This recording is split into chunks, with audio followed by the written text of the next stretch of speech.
It feels amazing to be in the winner's bracket. This is a stage that we've all dreamed of being on. When you wake up with the sun in your eyes and realize what you see is your goal unfolding, you're golden.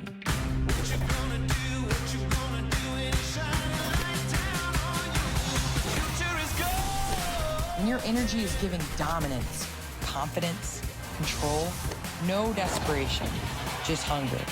No anxiety, just focus. Sparkling with swagger.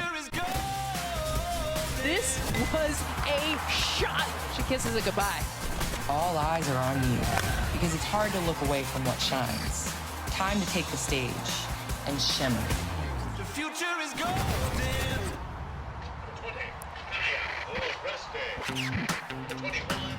You're watching the NCAA Women's College World Series, presented by Capital One.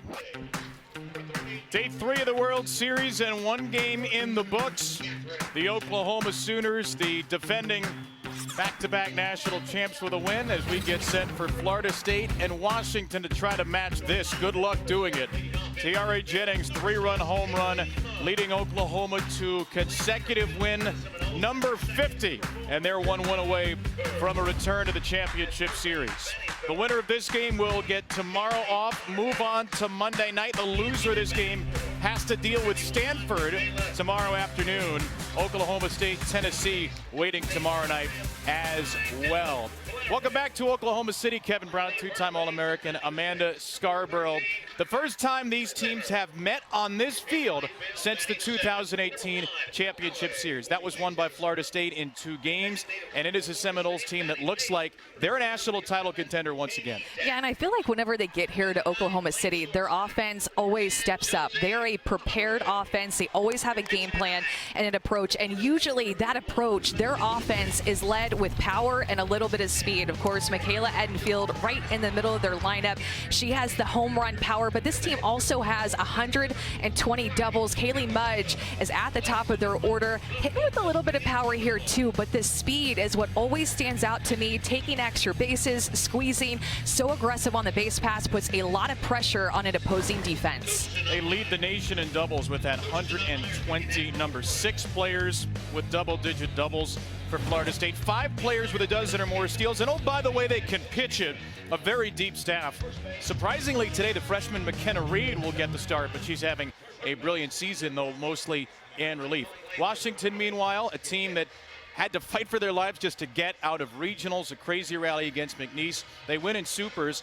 They're a star-studded team, but even though they're not a big roster, 17 players, their depth has really come through in the postseason. It has, and when I think about that comeback against McNeese in the regionals, I think about the seniors and the older upperclassmen on this team, but the ones that have been stepping up lately are the underclassmen. Going back to game 1 in the super regional against Louisiana, Sydney Stewart, a freshman, led the way with a run rule win in that game 1 victory. In game 2, Brooklyn Carter, another freshman, stole home in the 7th inning. And then the Women's College World Series in their game 1, Riley Holtorf, a sophomore, had a big game and really paced the offense to bring them energy with their bats. The scary thing is, some of their bigger bats haven't really gotten going yet in the postseason. Been a slow tournament so far for Bailey Klingler, but she is one of the big stars in the game, a 3-time All-American, including a first-team pick this year. She gets going, it could be really scary for the Dogs. The last time they met, Jesse Warren got the gold star in the Champ Series. Who will have the signature moment tonight?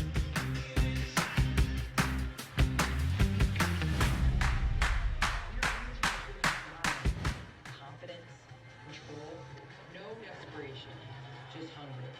No anxiety, just focus. Sparkling with swagger. This was a shot. She kisses it goodbye. All eyes are on you because it's hard to look away from what shines. Time to take the stage and shimmer. The future is golden.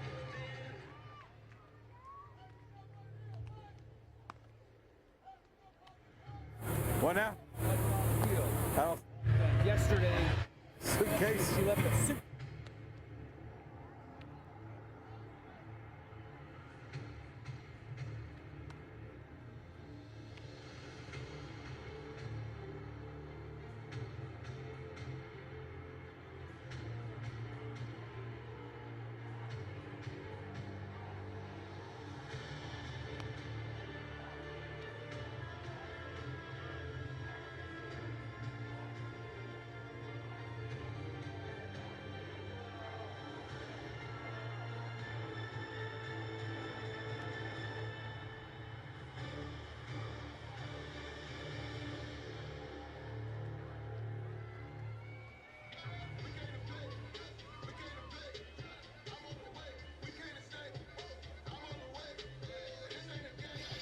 That's the scene at Hall of Fame Stadium on this Saturday night.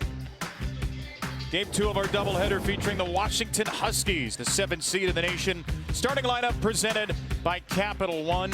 Seniors in the first 6 spots, including Sammy Reynolds, an All-American, who had the game-tying 3-run double in the winning game in regionals to get Washington to supers. They swept Louisiana there. They beat Utah yesterday. And to our surprise, it is not Catherine Sandercock, the All-American. It will be McKenna Reed making the 4th start of her season. But boy, has she been good. About as dominant a relief pitcher as there's been in college softball this year. Still, she'll get the first crack at the Washington lineup. Bailey Klingler takes one up and in, and we are underway at 6:06 on a sticky Saturday night from Oklahoma City. June 3rd, 2023, day 3 of the World Series. It is an 81-degree evening at first pitch.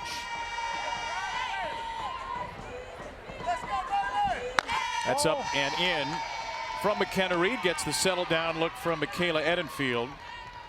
It's a deep Florida State staff. It shouldn't be too much of a surprise when Lonnie Alameda changes plans, but this is a heck of a spot for McKenna Reed to make only the 4th start of her career. And they keep giving her starts and against some very good teams. Think about her first start that she had this year, Kevin. It was against Clemson. She told us how excited she was to get that start and called her dad and how nervous she was for that start. And that was a regular season game. I can't imagine how she feels for this start, her first Women's College World Series start and innings. Our head coach Lonnie Alameda showing faith in Reed from the get-go. Game 2 of this World Series. Ball. And that's a 4-pitch walk to start, just off the plate for Bailey Klingler. And the All-American first baseman for the Huskies is aboard on 4 straight balls. Yeah, and what McKenna Reed does so well is, of course, she's coming from the left-hand side, so she gives a very different look than what Washington probably expected to see from a right-handed Kat Sandercock, who's more down in the zone. She just issued her first 4-pitch walk of the season. The pressure on this stage just a little bit different. Now Sammy Reynolds. Reynolds squares to bunt. Reynolds takes a strike as called by Robbie Guest, tonight's plate umpire. Tom Meyer, Don Brown, and Ron Burkhart fill out our 4-man crew.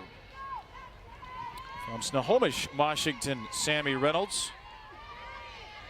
433 on base, second best for the Huskies. Second in average, hits, doubles, all behind Klingler. Ball.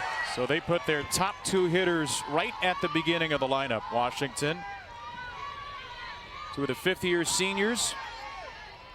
Reynolds, one of a handful of players who was here the last time Washington made the Women's College World Series in 2019.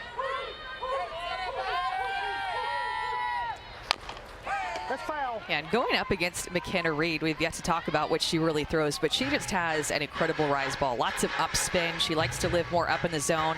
It's going to be up to Washington hitters to see the ball down. This is her heat map where she gets the majority of her swings and misses. That red area is where she gets the most. You see that's more up in the zone because of that rise ball. She likes to live there. Washington will need to see how far up top she can get a called strike and try to see the ball down. Reed will try to go up again. That's hit well but pulled foul by Reynolds. One of 4 left-handed batters in this lineup. Hard to imagine Heather Tarr made this lineup thinking she'd face a lefty. But McKenna Reed does get the ball for Florida State. And knowing Lonnie Alameda, there may be 3 pitchers used in this game. There'll certainly be 2 at least. Almost never have a pitcher go the full 7, Florida State. Actually, when you look at the numbers against Reed, lefties bat about 60 points higher off of her than right-handed hitters. Righties batting 112 on the year, lefties batting 177. All adds up to 131 against the freshman, as there is Heather Tarr. Year 19 at Washington. A 2-2. Reynolds drives it into center field. Janai Kerr is there for the sinking line drive. And because McKenna Reed likes to throw more up in the zone, Kevin, with that rise ball, she'll get a lot of fly ball outs when you look at her batted ball profile. Only 32% on the ground, close to 70% in the air. Because of that rise ball, oftentimes hitters get underneath it. It can be tricky, though, because when you live up there, oftentimes creates some more home runs. Has only allowed 4 this season, but this is a Washington team with some big power hitters. One of them right here, Madison Husky, with her 11 home runs. And Husky goes up top for a rise ball and pops it up to Kaylee Harding at third.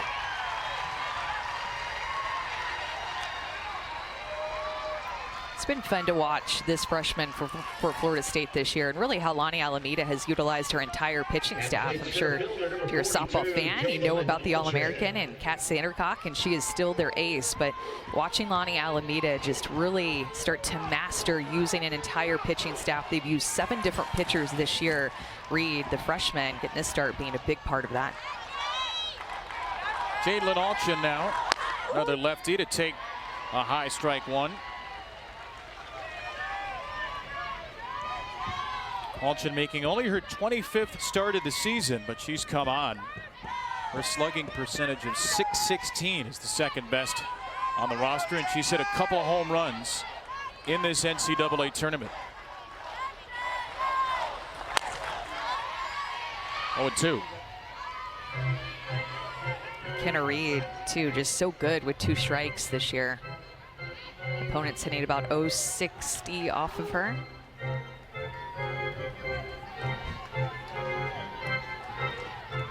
Player of the Year in the state of Oregon as a senior. Came a heck of a long way. 2-strike count. Tallahassee, Florida, by way of Portland, Oregon. The 5'9" freshman trying to get rid of Alchin. Ball. And that's too tall.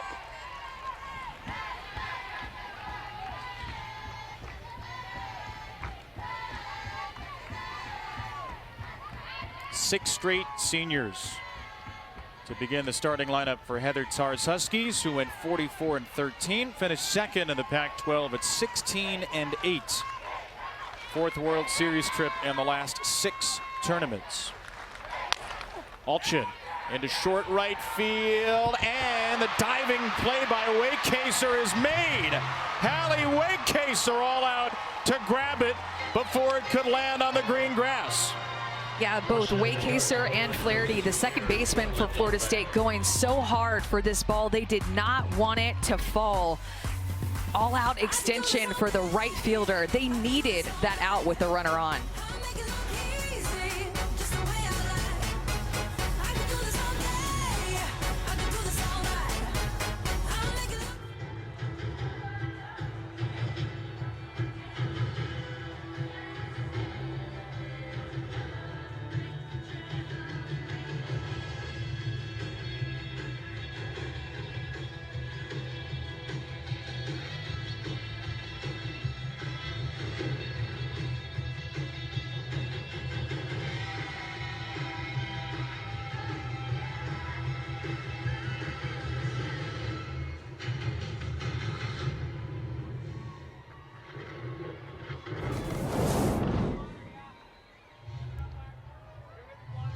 Welcome, Knowles fans. Thank you guys so much for coming here to OKC to come support us, Knowles. We thank you so much. We just want to see you guys get up and hear you.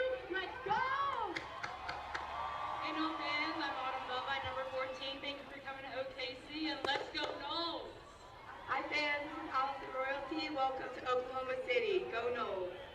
Hey, Knowles fans, I'm Katie Dax, number 77. And I'm Lucido Murphy, number 27. Welcome to OKC! We appreciate all your support and go Knowles. Florida State Seminole fans, welcome to Oklahoma City. We are here in the house. Let's go! Come on, Knowles!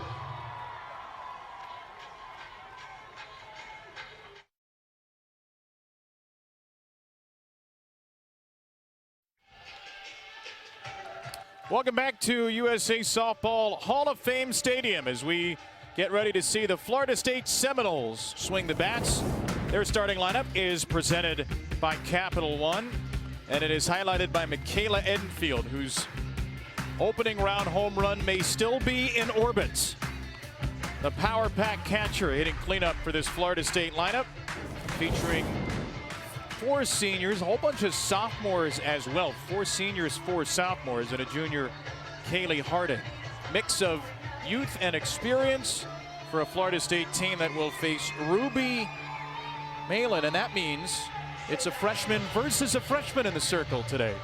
Yeah, how about that? The Women's College World Series. We're seeing the future of this sport in the circle. Ruby Malin likes to go north and south, so she'll throw a lot of drop balls, get some ground ball outs, and she throws hard with good velocity at 71 miles an hour. Against Utah, she went to that drop a lot, and oftentimes that drop ball will have a little bit of curve to it. But when you really look at her heat map and the swings and misses that she gets the most on is more up in the zone in that red area with her rise ball. She's a more north and south pitcher. Rise, drop, a little bit of change, but you see that rise ball can be the most deadly and get the most swings and misses. Malin, the freshman, a third-team All-American out of Omaha, Nebraska. And she will face Kaylee Mudge.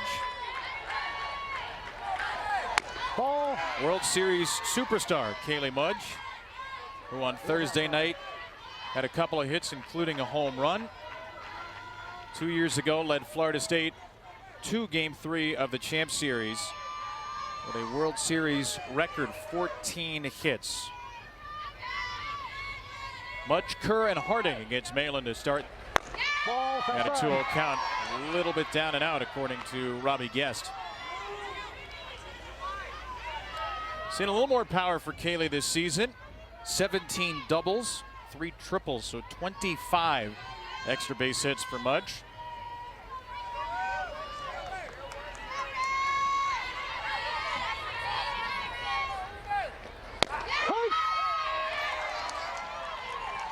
Kaylee Mudge was a part-time starter 2 years ago, only jumped into the lineup late in the season and then went on an absolute tear.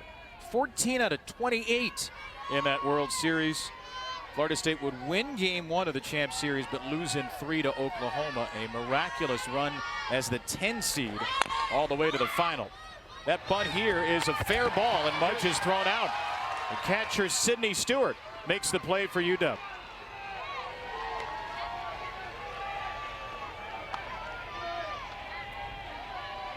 Now batting center fielder number 4, Janai Kerr. On a way that will bring up Janai Kerr. On the roster 2 years ago when Florida State made it to the World Series, but had to sit out all but 4 games of that season after suffering a torn ACL. Ball.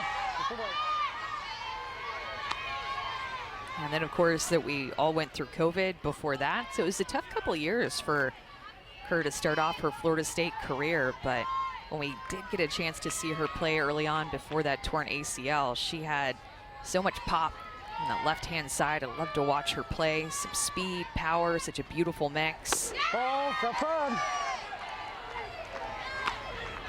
Such a drastic jump from a year ago for Janai Kerr as well. Took her some time to get her legs back under her to recover fully from that torn ACL. She played last year but wasn't able to be at 100%.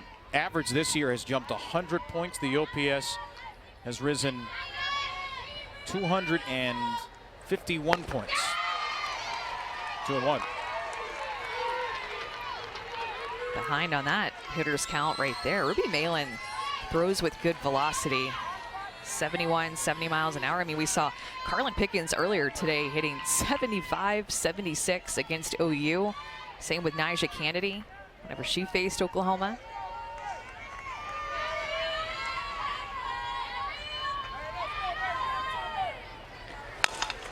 Kerr slaps it to third and a drawn in Espinoza. Silent rain Espinoza, the Husky third baseman, makes the play. Talked about all those bases that Florida State likes to steal and how they like to take extra bases and put runners in motion. Makes for a really interesting matchup with how good this Washington defense is, in particular their infield. They'll be tested today, but so fundamentally sound. After 2 outs, Lance Glasso will come out to the circle. He's going to talk to his catcher, Stewart, first. In fact, he'll leave Ruby Malin alone.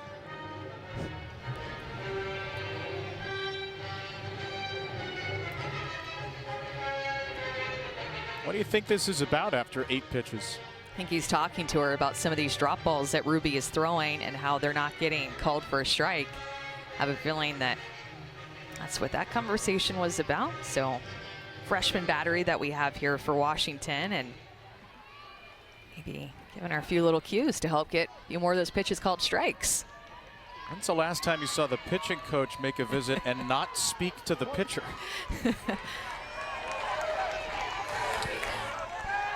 2 down, Kaylee Harding. Ball. Kaylee Harding has started at 7 different positions this year, including designated player. And she has settled in as the starting third baseman. The only Seminole to start all 66 games this year. Ball. Stewart didn't get that one. Can see Ruby Malin just trying to figure out where the strike zone is, and Florida State, known too to be a very disciplined team, will take their walks, know what pitch they're looking for. Very good understanding and awareness of the strike zone.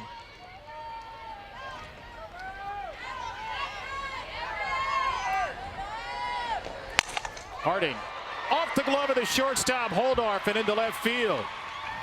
Riley Holtorf got to it, couldn't squeeze it, and it's a base hit for Kaylee Harding in the Florida State first. Kaylee Harding is definitely looking for something to hit in this hitter's count. A drop ball that just stays flat. Recognizes that that pitch stays up in the zone and it just hits off of Holtorf's glove. She was playing a little bit more up the middle of the field. Bounces off of it, and that was a sweet swing by Harding. That's exactly the type of hitter that she is. She can punish mistakes like that. Well, in Florida State's opening game of the World Series, Kaylee Harding got on first with 2 outs, and Michaela Edenfield drove her in. Ball. Hit a long home run after the walk against Kelly Maxwell. All sorts of rumors and numbers circulating about how long that ball traveled. It was a gargantuan distance to the eye. And Edenfield with her 12th home run of the year. And she takes aim at a pitch up and away here. Yeah, got her swing off of Kelly Maxwell, a rise ball that was trying to make its way up and in on her hands, and it stayed flat. And that kiss was actually sent up to her grandpa, that she said in post-game.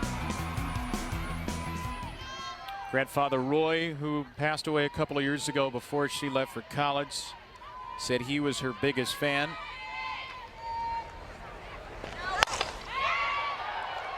When she hits it, you better watch out in the stands. She has been measured back in high school at 300 feet for a home run. She's been measured in high school at a 70-mile-per-hour throw from behind the plate. She's only a sophomore. And the scary thing is, Lonnie Alameda says she really played high-level volleyball growing up, not high-level softball.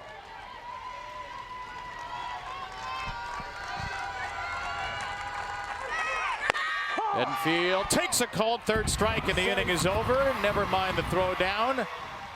Malin gets the strike. I'm not sure she realizes it yet. Now she does, and she will flip the softball down on the dirt. Everybody's confused, but I think that Malin is starting to not get confused about the bottom of the strike zone. Gets the called strike with the drop. She's been looking for that. Florida State, no runs for Kendall Ayers, 1 left on base.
I'm Riley Holtor. And I'm Avery Hobson. Welcome to the Women's College World Series. Make sure to be loud. Go Dogs.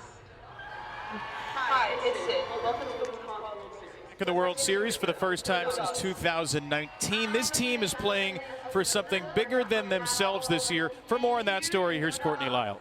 Yeah, Kevin and Amanda, I think it's so special when these women that play the sport that we all love use their platform to bring happiness and joy to others, and that's exactly what this Washington softball team in the middle of the season, they went to the Seattle Children's Hospital and they brought a gift with them. They asked the patients there, they all teamed up with a different child and had them decorate cleats that they've been wearing throughout the season, and some of the players have those cleats on today. So special, and I know the softball players got so much out of that, but so did the young children that they got to visit with. And how cool is this, guys? Olivia Vitello, 11 years old. She is one of the children that helped decorate these cleats for the Washington softball team. Well, her mom thought it was important that she come see them in the World Series. So there is Olivia. She is here cheering on her Washington Huskies as they wear the special cleats she helped decorate. That is that's pretty special. Hard not to get emotional seeing that, and to see the amazing impact the Huskies have had on those kids, and that these kids have had on the Husky players too. Just constantly blown away by the young women in this sport, the way they use their platform as role models. And as the coverage grows more and more with our sport, more fans watch, you start to see just more impact come out. We get to hear about it. It's been happening, but now we get to hear about it even more. Love the purple pom-poms Olivia's got on her head as well. She'll be loud and proud in the Husky cheering section today. Kelly Lynch batting against McKenna Reed takes a strike. Guys, I did get to talk to Olivia before the game, and I said, Olivia, who's your favorite Husky? And she said, well, you know, Bailey and Sammy and Riley and Silent Rain. I just love all of them. I think that's half the roster. They only have 17 players. Yeah. Kelly Lynch, another one of those great Huskies, batting here in the second. And Lynch goes up to get a rise ball from the freshman McKenna Reed right into the Washington section. Silent Rain Espinoza will follow, then Riley Holtor, 5'6", for the Washington Huskies. Lynch had a couple of hits in the opener against Utah, a 4-1 Washington win. Huskies gave up the first run, then came back with the next 4.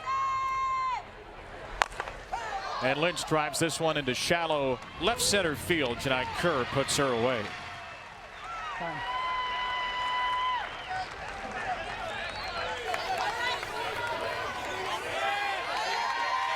Olivia cheer no matter what. That's the biggest smile in the ballpark right there. Actually looks like, Kevin, not sure exactly what the call was, but I think Kelly Lynch is going to be called back. Potential illegal pitch called by the umpires. So Kelly Lynch will not be out. She'll get another opportunity at the plate. Lonnie Alameda just got an explanation, and indeed, Robbie Guest has just flashed a 1-2 count.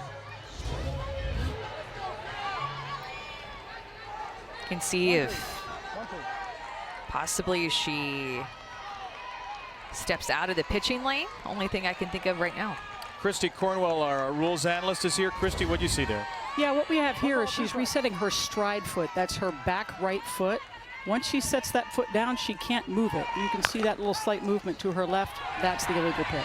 All right, perfect, Christy. Thank you. And one pitch later, Reed does get that out. 6-3 ground out.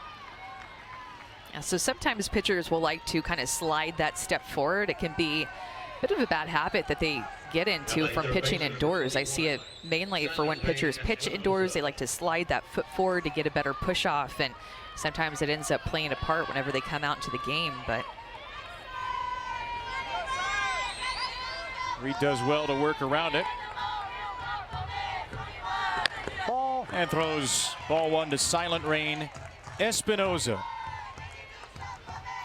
And the thing is, too, when you look at her footwork, and in particular her right foot, so she's a left-handed pitcher, her right foot will be back behind her, and wherever she starts with that back foot, like where it is right now, that is when she goes into her pitch, that's where it has to stay. See, it moved a few inches. That could be it as well. In the right field, a base hit. Espinoza has the first Husky hit.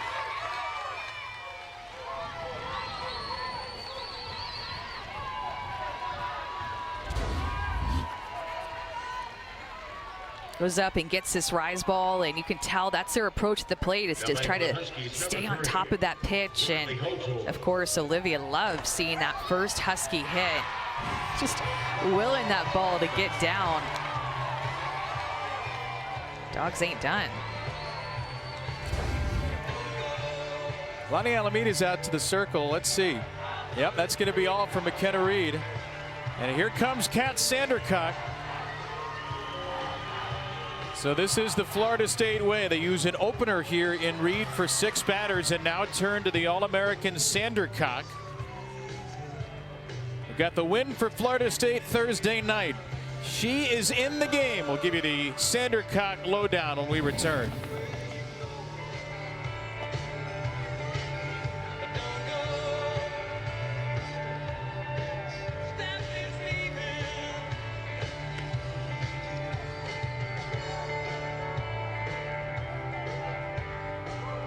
Now pitching for Florida State, number 32, Catherine Sandercock. Sandercock now pitching for the Seminoles.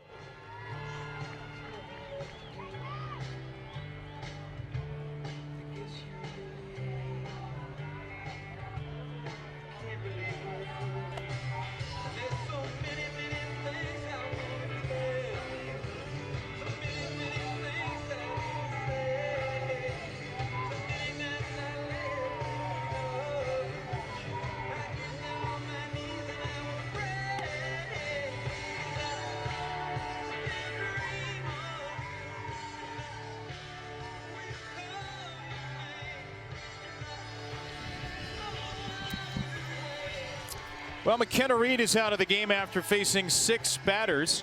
Gave up a walk and a hit. And now the main event in the circle for Florida State. One of the winningest pitchers in the history of this proud program, and she has won her last 20 decisions. Catherine Sandercock making her 2nd appearance in this World Series. Kat Sandercock, really known for her drop ball, but she's developed that rise ball as the years have gone on to complement that drop ball that can just fall off the table. She'll locate that pitch on both sides of the plate. That drop ball just tumbles down. Gets a lot of ground ball outs, and this is where she gets her swings and misses. Look at how she spreads the zone. Low and away to righties down in that red area with her drop ball. Up and in also to righties with that rise ball. As she has gone on, that rise ball and that up with her swings and misses has developed more and more and more. Silent Rain Espinoza had a hit. Riley Holtorf is the batter. And Holtorf fouls the first pitch away. There's a reason Florida State made the switch now, because Riley Holtorf, the batter you see here, absolutely destroys left-handed pitchers. An OPS, that's on base plus slugging, of 1462. That's the 2nd best OPS against lefties of anybody in the World Series field, only behind Kiki Malloy. So Reed gets the first 6 batters, and Sandercock comes in for the right-hander Holtorf, who only has an OPS of 813 against righties. Well, I think too, the first 6 hitters that McKenna Reed faced, she wasn't getting any swings and misses. And when McKenna Reed is on and her ball is moving, she's throwing with good velocity, she's at about a 30% clip. And when she's not getting those swings and misses, that's a cue for Lonnie Alameda to make the change. Didn't get a single swing and miss today. And now Sandercock gets Holtorf to dribble one out of play. Riley Holtorf had a huge day in the opening round yesterday. That game was pushed back to yesterday, supposed to be Thursday night. 3 hits, a home run, drove in 3. The rest of the Huskies combined for just 4 hits.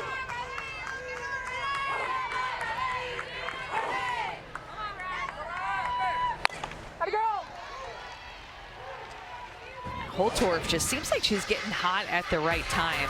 Just a sophomore and took Mariah Lopez deep, the left-handed pitcher, and kind of did that slide shuffle into that swing, trying to beat the break on the curveball that Lopez was throwing against her, and got her early in the game, made the adjustment, and looking good at the plate late in the game.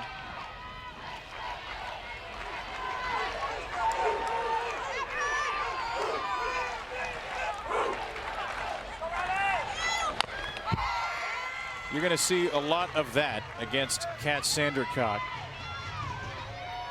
It's a drop ball that typically plays in the high 60s up to 70, 71. She's added velocity as her career has gone on. Her location has added a little bit of sharpness. She really paces herself in between pitches. She is in command of the game, Kat Sandercock, whenever she's out there. That's grounded fair. It's stuck inside the bag by Holtorf. Espinosa's going to hold at second. The throw is airmailed, but Edenfield backs it up.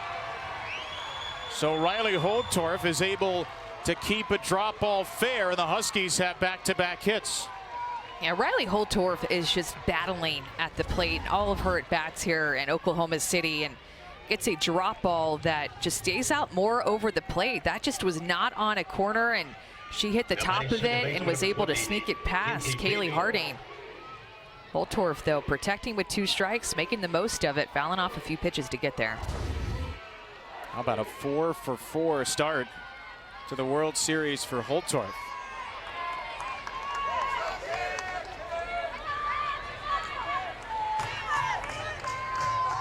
Kinsey Fiedler now with a couple of runners on.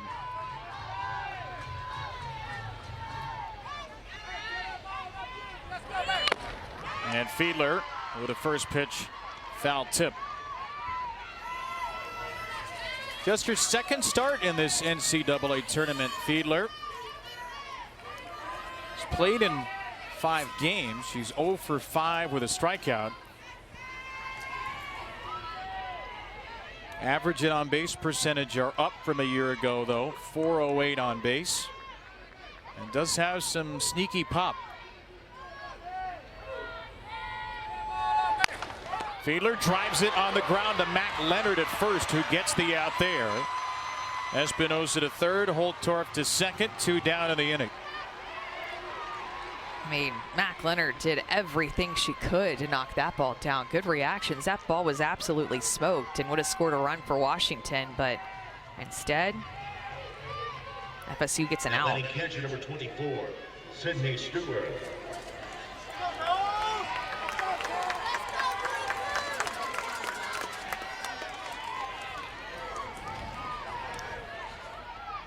And now the 9-hitter, Sydney Stewart.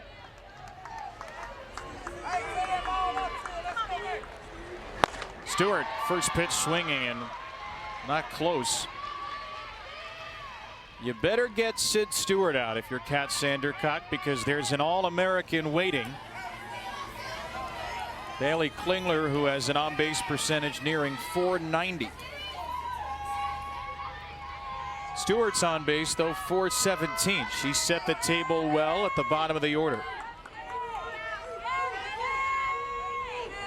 Ball, Well, I'm really liking Washington's approach early in this game, first time through, no matter if it's against Reed or Sandercock. I feel like the swings that Washington is putting on these pitches, they have an approach, they are locked in. Maybe the worst swing is that Sydney Stewart, just big swing and miss on that first pitch of the AB, but looking good at the plate.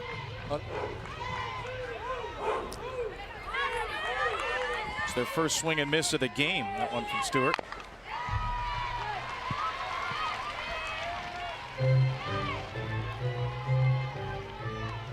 Had a big home run in game 1 against Louisiana. We showed you that in the opener, second of the season.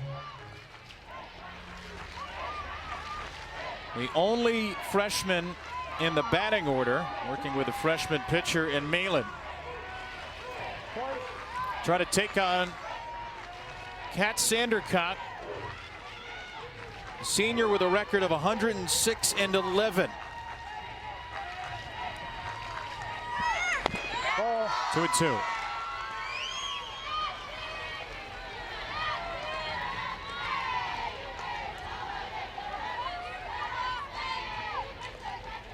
It's one thing, too, that you notice about Kat Sandercock's numbers is that with runners in scoring position, she steps up. Opponents hitting just 128 off of her with runners in scoring position compared to 181 on the year. She is a contact pitcher. She'll strike you out in a big moment, too. And she hits Stewart. Sydney Stewart takes it off the knee and limps down to first. And that loads the bases for Bailey Klingler.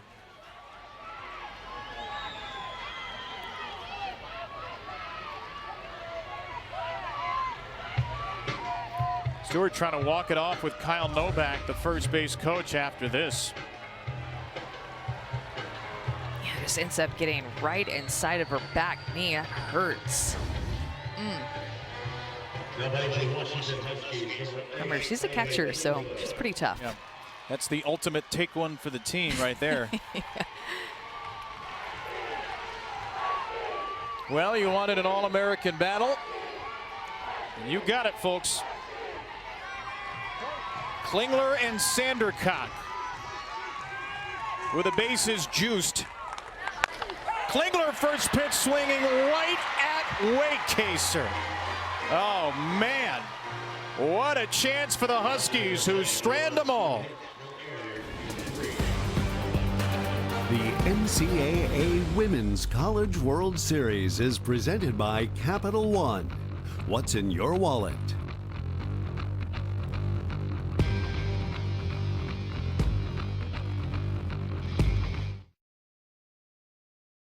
Spring championships. Capital One will award a combined $500,000 in student-athlete scholarships. And Capital One. All eyes are on you because it's hard to look away from what shines. This was a shot. She kisses it goodbye. Time to take the stage and shimmer.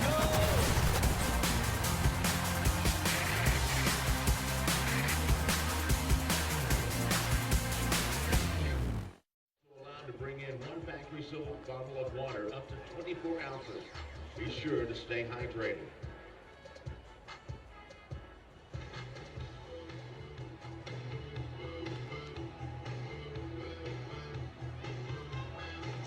And fans, turn your attention to the video board and play along. If what you see pertains to you, let's get loud.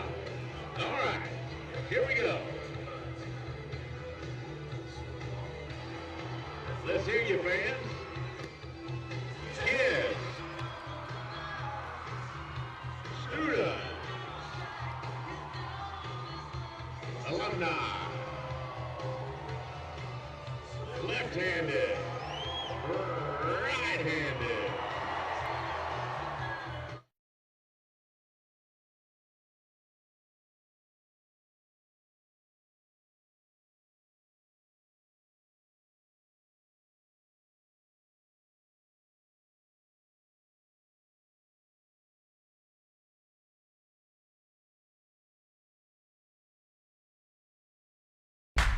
All eyes are on you because it's hard to look away from what shines.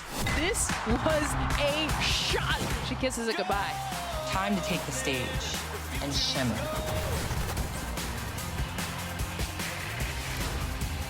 Time for our bracket update, brought to you by Enterprise. Oklahoma run rules its way into the semifinals. They need one more win to advance to the Champ Series. Winner of this game will play 7 Eastern, 6 Central. They are on the Oklahoma State-Tennessee side of the bracket. Oh, look at that. There's my nephew, Jake. What's he doing here? Well, he wanted to see you. Apparently, he drove over 1,600 miles or flew on. I'm not sure he which. definitely drove. He took the wheel from Franklin, Massachusetts. Oh, wow. Oh, it's great to see you, Jake. That's so awesome. Cute. Unless there's another Kevin Brown I don't know about. Could be. Devin Flaherty starts off the second inning with a foul ball. Leading off for Florida State, second baseman number 9, Devin Flaherty. Flaherty, Leonard Wakecaser against Ruby Malin after Florida State escaped that second inning with the bases loaded on a line out to right from Bailey Klingler.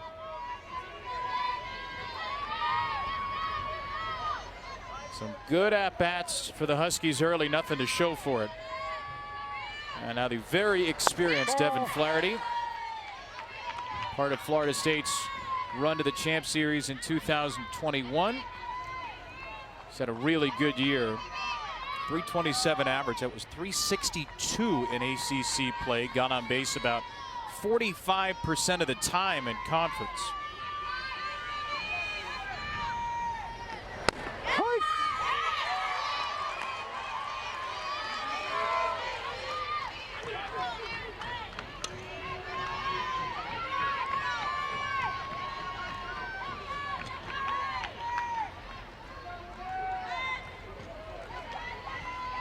Only 15 strikeouts on the year for Flaherty to 35 walks.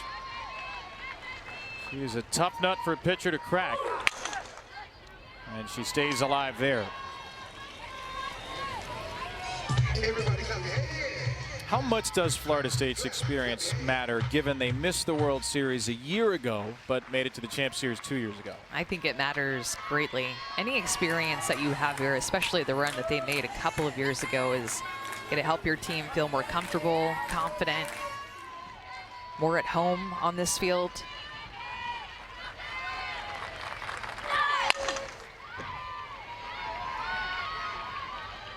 About half the starting lineup played here in 21. Mudge, Harding, Flaherty, Muffley, Wakecaser, and Kerr were with the team but out with torn ACLs. It was a really surprising run. That was a Florida State team that did not have a great regular season. They were a pretty poor offensive team. Got the 10 seed, had to go to Baton Rouge, swept LSU, and then just kept winning here in Oklahoma City. That ball from Flaherty, soaring into the gap, into the wall, and a hop. Devin Flaherty motors into second base. A leadoff two-strike double. What a veteran at bat by Devin Flaherty to lead off this second inning. This is a 1-2 pitch that she just is able to crush. Gets her barrel down and into this drop ball, stays in her legs. Look at how she stays down on that pitch and uses her legs to stay on that drop ball and just drove it to the fence. That was a beautiful swing for Devin Flaherty. The rest of FSU needs to feed off of that.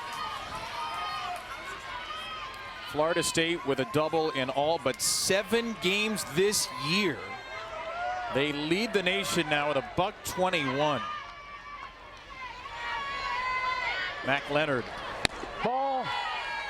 Flaherty becomes the 6th Florida State player with a dozen doubles this season. Not a huge home run team, but they hit the gaps as well as anybody.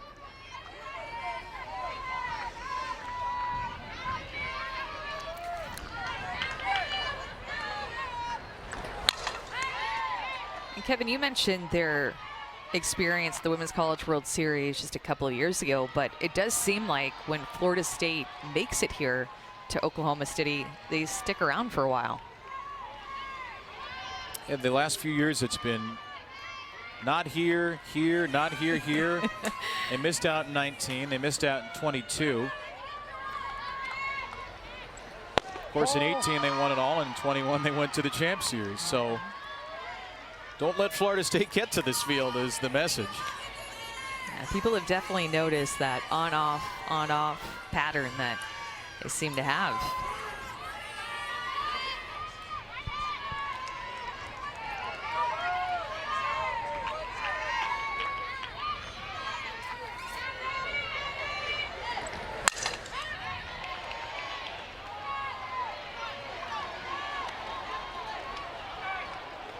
Remember 2 years ago, Florida State lost its opener here at the World Series, then soared through the losers bracket, beat Alabama twice on that semifinal day.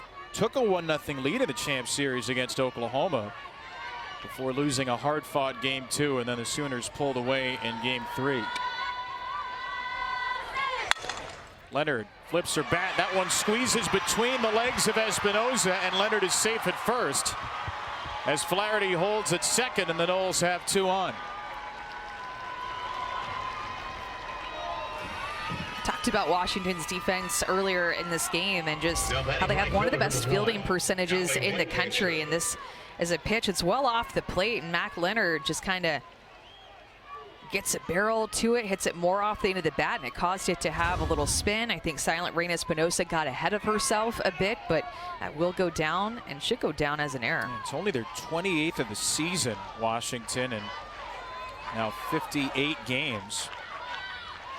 4th in the country in fielding percentage. Wakecaser, first pitch swinging, lofted into left at Reynolds, and that's an unproductive out for Florida State. And a big first one for Malin.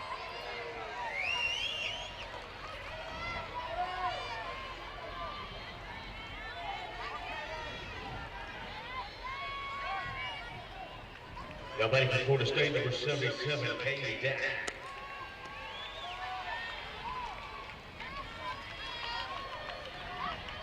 Number 8 hitter is Katie Dack for Florida State. Flaherty and Leonard the runners. Dack, a big power hitter. Ball. 620 slugging percentage. That's the best mark on the team. And with runners in scoring position, she ups her average by 76 points.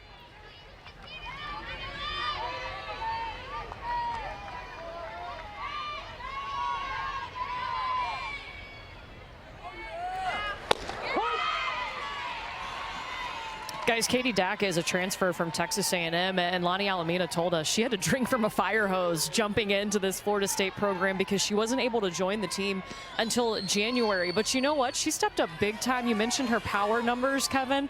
How about a walk-off home run on her birthday, game 1 of regionals? That's a better gift than money could ever buy right there. First postseason game with Florida State. Dack will get time called here.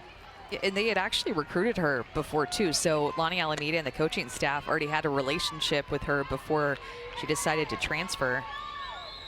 Definitely knew her. Her first year at A&M out of Parker, Colorado. Ball. Well, and because Craig Snyder was the hitting coach at Texas A&M last season, Katie Dack had a chance to work with him. And of course, Craig Snyder came from Florida State, won a national championship with them, and was on their coaching staff. So more familiarity with the Florida State program, kind of made an easier transition despite it being kind of late that she got here in the spring.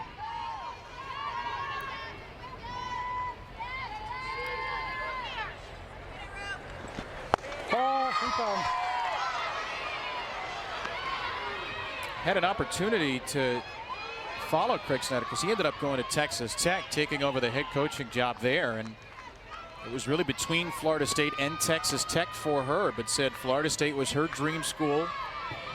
Despite the coaching change, came to Tallahassee. And I think she's pretty happy with that decision. And a 3-1 count. Dack dribbles it foul. Well, you got to love it when your 8-hole hitter has 11 home runs and is one of your best hitters with runners in scoring position.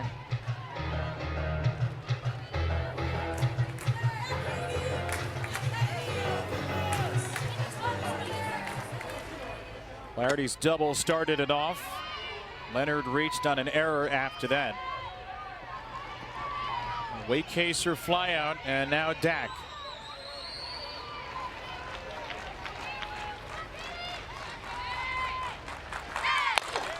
Right side base hit over the glove of Fiedler. Flaherty will be held at third. Katie Dack with an opposite field smack, and Florida State loads the bases in the second.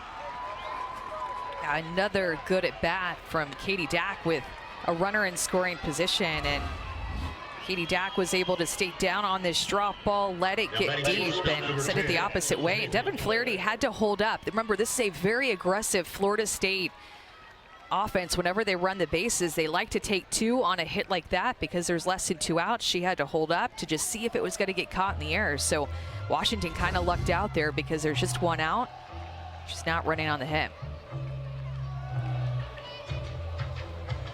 Sid Stewart went out to the circle there after the second hit of the inning for FSU. And now Josie Muffley, the number 9 hitter, will bat with the bases loaded. And Bailey Klingler's going to move back a little bit. She may pinch in at first, though, because Muffley is a terrific bunter. In fact, she squeezed in a run on Thursday night against Oklahoma State. So the corners are both in.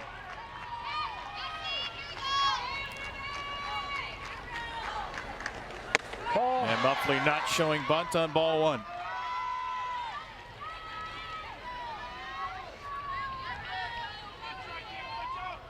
One of the toughest kids in college ball, Josie Muffley. Lonnie Alameda has said in the past, if she has one leg, she's going to play. Ball. Yeah, she played hockey growing up. I feel like that's a sport that we're hearing more and more about. Emily Young from Stanford played hockey as well. Lance Glasso wants to chat with Ruby Malin after that ball 2 pitch.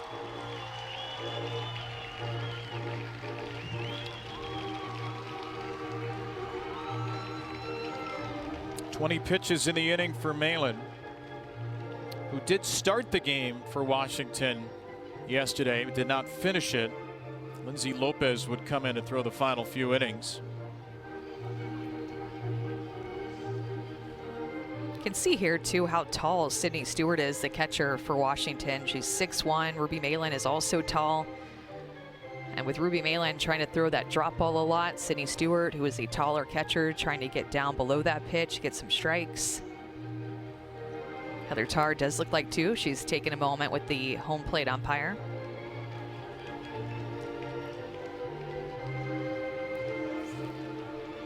All smiles in year 19, Heather Tarr. Lance Glasso has a couple of words for Robbie Guest as well. Lance with the pen under the cap and sunglasses on the cap. Look very fashionable. He's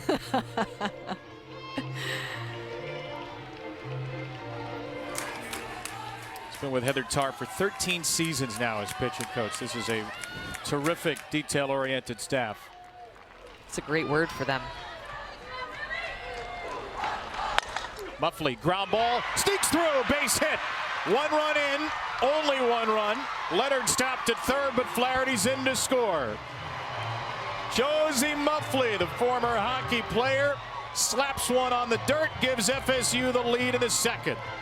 Yeah, and if you're Josie Muffley in this situation, a 2-0 count, you know that what Ruby Malin is throwing for a strike is a drop ball. And because she didn't get the call on the pitch before, she has to bring that pitch more up in the zone. It comes more on the plate because she has to go at her. She's the 9-hole hitter. She has to give her something to hit in that situation. Josie Muffley knows it. She is a veteran, puts a good swing on it with the infield drawn in and scores Florida State's first run.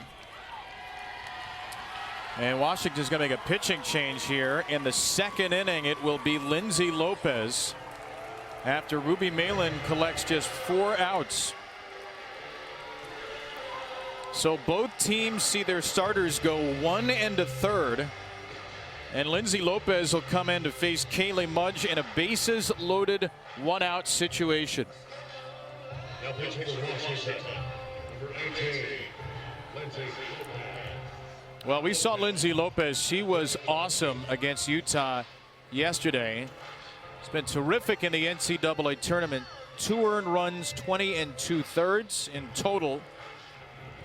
And her second half of the season much better after transferring in from Arizona State this year.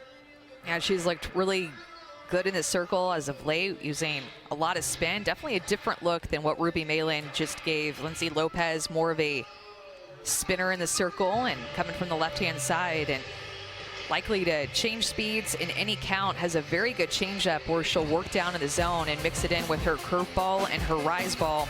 There's that changeup, 54 miles an hour, just falls off the table, and then also will mix in a rise ball. That's a pitch that she told us that she's thrown more this year under the tutelage of Lance Glasso, her pitching coach.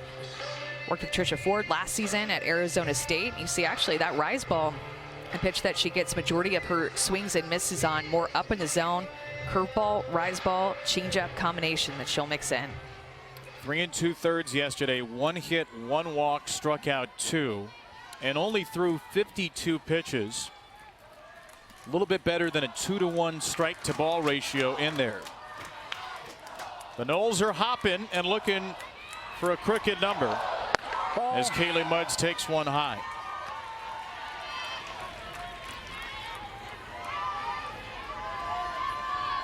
Florida State really worked the count against Malin. 7 of 9 hitters took a first pitch ball. 4 hits in 9 batters against the Washington starter.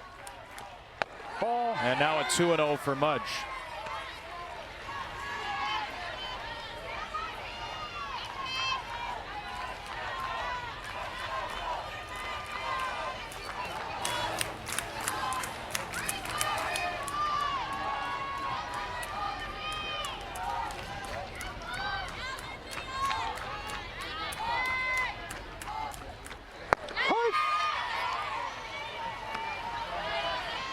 Kaylee Mudge didn't love that strike one call, but she loves this field.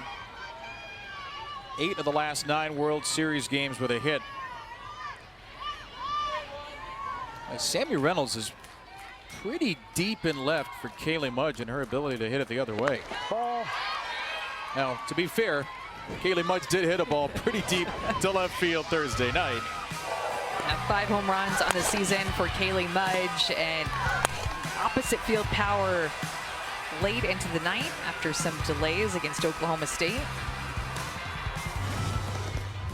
It's her 5th home run of the season. 1 more ball to force in a run right here, and Mudge will swing away and yank it foul. So 3-2 for Kaylee Mudge. Small sample size, but quite good with the bases loaded this season. 5 out of 7 plus 2 bases loaded walks.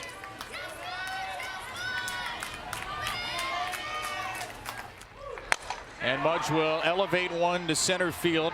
Leonard tags from third. Alchin's throw is into third base, and runner at second, Dak, got maybe a little too big of a lead, but Espinoza didn't throw back. So Mudge picks up a sacrifice fly, and Florida State has 2 in the second.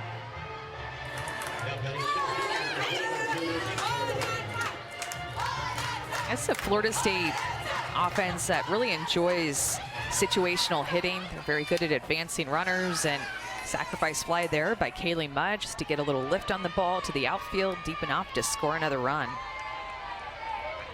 The 43rd RBI of the year. Pretty good near the top of the order for Kaylee Mudge. Now driven in 4 in this World Series alone.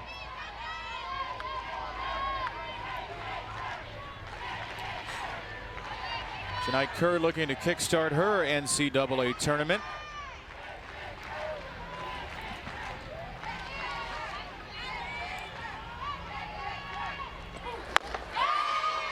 One and one.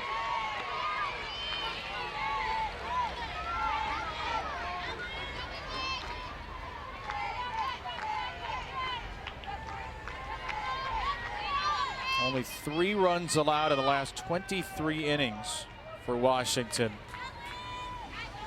They've been pitching brilliantly since that end of the regional against McNeese, where they scored 7 runs in the 7th. Come back from down 6. They had been outscoring teams 21-1 into tonight's game. Very tough to score against. It seemed like everybody just started to level up their game after that amazing comeback.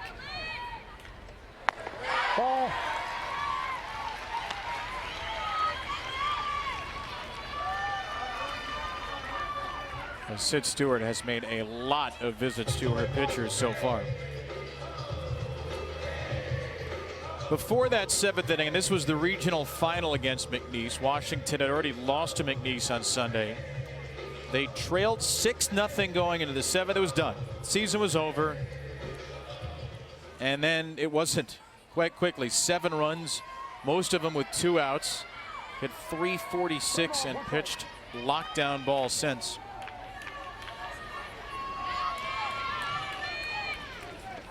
Ball, inside. Inside to Kerr, it's a 5-pitch walk. Dak and Muffley will move up a base, and they're loaded for Harding.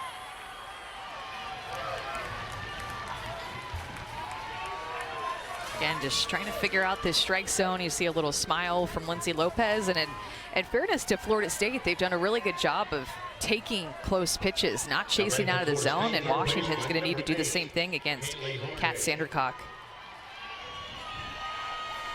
Kind of forgot Kat Sandercock was still pitching. This has been such a lengthy bottom of the 2nd.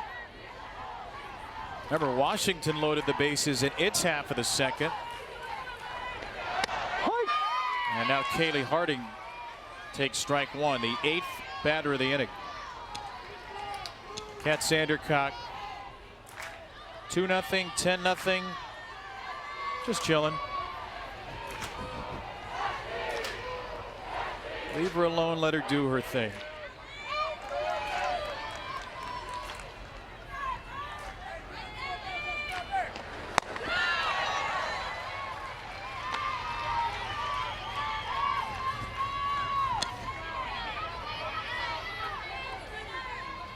What are you noticing with Lopez right now?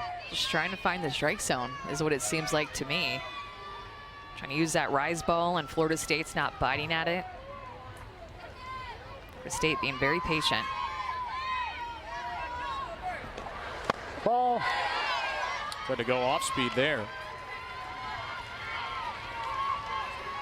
Holtorf comes in from shortstop, and they're talking to her between every pitch. Holtorf, Klingler, Stewart. There is somebody in Lindsay Lopez's ear after every one of these tosses.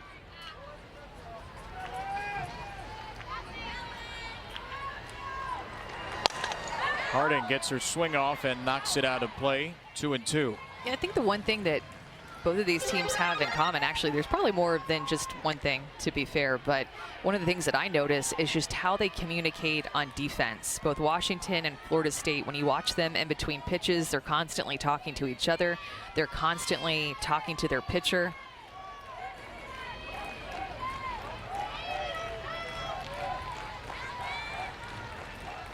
Two.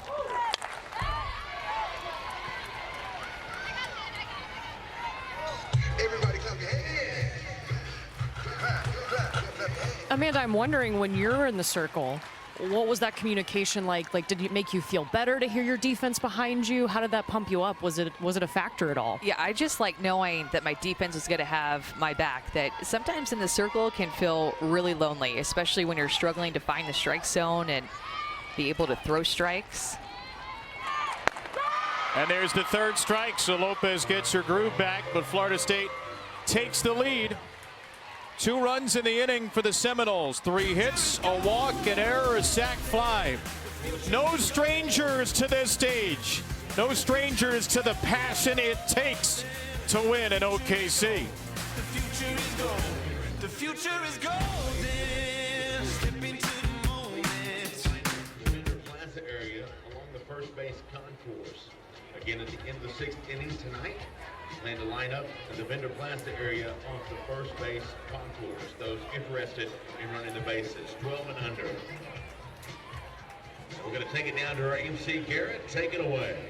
All right, fans, so yesterday was National Donut Day. We didn't get to celebrate, but we're about to celebrate right now. So I've got Colton representing Washington and Karen representing Florida State.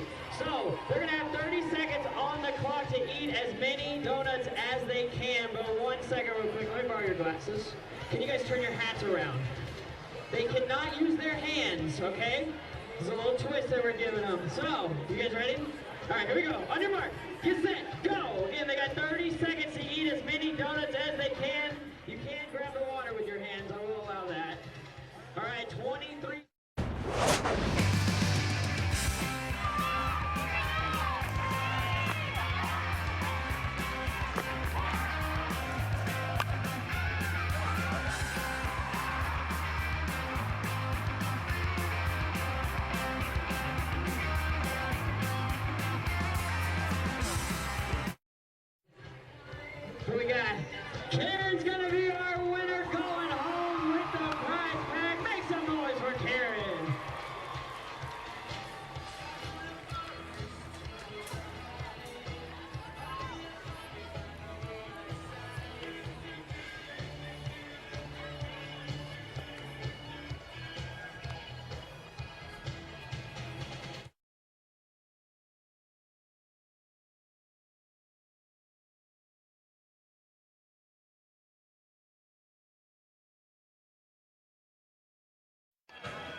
Well, the last time Florida State and Washington met in the Women's College World Series was back in 2018 in the Championship Series, and Megan King was straight dealing. She was the main arm for this Florida State Seminoles program, helping them to their first NCAA title. And Megan King came back for her redshirt senior year, and that's when she helped mentor Kat Sandercock. I got to speak to Megan on the phone today. She is so proud of Catherine Sandercock, and I asked her what's the biggest difference that she sees, and Megan told me in that postseason run in 2018, I learned how important it was to not ride the highs and lows. And she said, I saw a shot just like this on Thursday's game of Catherine Sandercock sitting in the dugout, being zen, and I texted her a screenshot of that to let her know that's exactly what you have to do. You still have to go out and get those 3 outs, and you need to make sure you're locked in and focused to do that. And she said when Kat was a freshman, she rode the highs and the lows of the game too much. So she is so proud of what Sandercock has done. And guess what, guys? Megan King is going to be here tomorrow to cheer on her Seminoles. That's awesome. Well, we can't wait to see her. They may not play tomorrow. She may have to be here to watch somebody else, because if Florida State wins, they'll get a day off and play Monday, so Megan can take her time. What a run she was on in 2018. What a run Kat Sandercock went on 2 years ago. It was interesting, too, Amanda, to hear Kat talk about her vantage point there and how she has tried to teach McKenna Reed, very talented freshman for Florida State. Kat's tried to be to McKenna Reed what Megan King has become to Kat Sandercock. Yeah, and that's the importance of the great culture that Florida State has created under when head coach Lonnie Alameda has taken over this program. And that ball's drilled, foul by Reynolds. You see it not only with their team, but within their pitching staff of now Kat Sandercock working with McKenna Reed and talking to a couple of freshman pitchers that are on this Florida State pitching staff. Just like whenever Sandercock was a freshman, there were a couple of freshman pitchers, and Megan King was a senior. It's an all-staff effort. Allie Dubois, Allison Royalty, Mac Leonard have all thrown in the NCAA tournament as well. Reed got the start tonight with an inning and a third. Well, and Kat told us too that she even called Megan King and got some advice earlier this season, just constantly in communication, and these athletes and especially the veterans just finding ways to get better and to learn from the people that have come before you.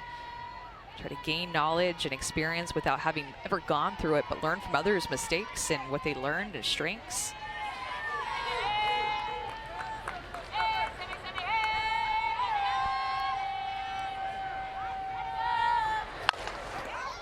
Looped into right for Reynolds. There's a base hit. Both of Washington's hits off of Sandercock have come in 0-2 counts.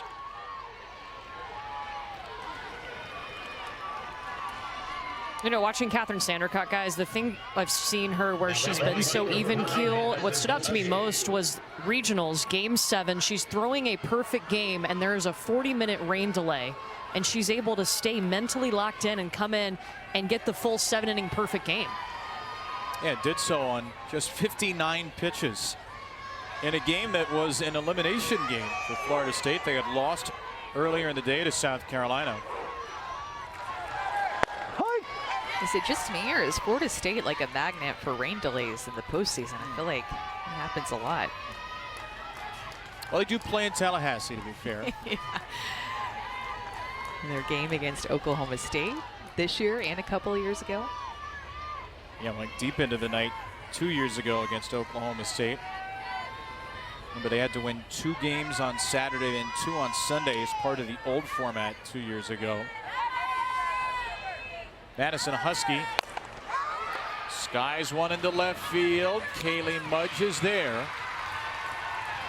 Some pretty good swings right now for Washington against Sandercock, but they've yet to break through. Yeah, exactly. They just need to keep doing what they've been doing. They have a really good approach at the plate, and I feel like first time through and now the second time through, they're putting together some good swings. At the plate for Washington, number 42. What are they doing well? What do you like about those swings?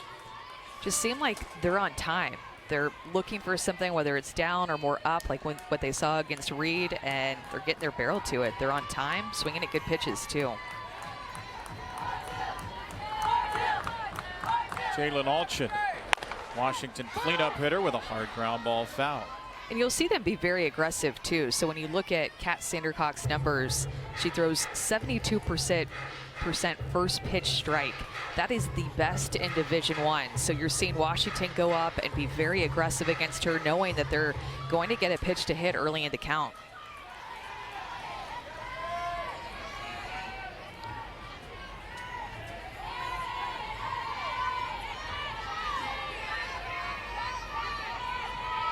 Seven out of 7 first pitch strikes tonight, so that number's gone up. And there's a second pitch strike. Overall, 73% strikes for Kat Sandercock, and put it all together, 19 walks in 178 and a third innings.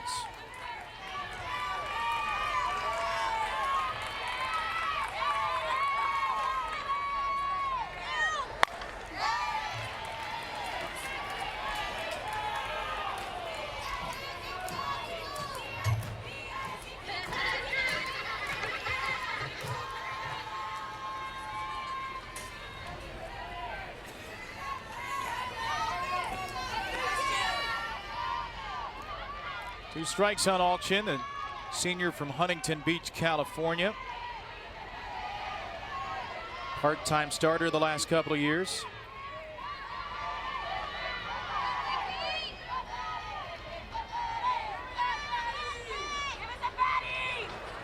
Ball. One of the many former OC Batbusters in this tournament.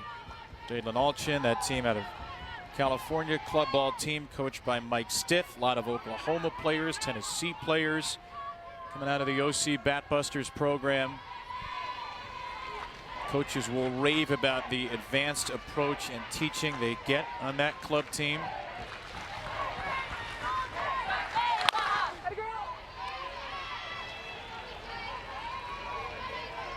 Can tell just Washington is not going down easy at all in this game. So tough with 2 strikes, making it very difficult for Reed earlier in this game, and now Sandercock.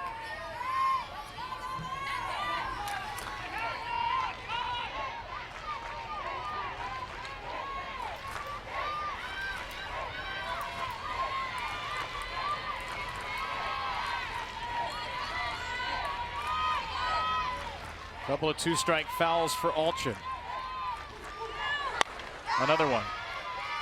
Well, they are just up there hacking at everything out of Kat's hand.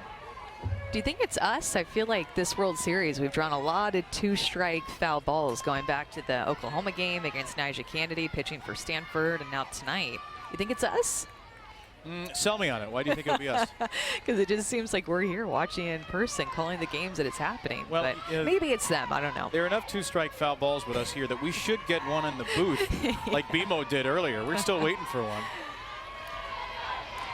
Beth with a very graceful toss down on the net as well to Kinsey Hansen. That was a nice connection. 7th pitch coming. It's in play. Left center field. Kerr is there, and so is Mudge. They're going to have to do a little post-game recap on this one. Kaylee Mudge ended up with the second out.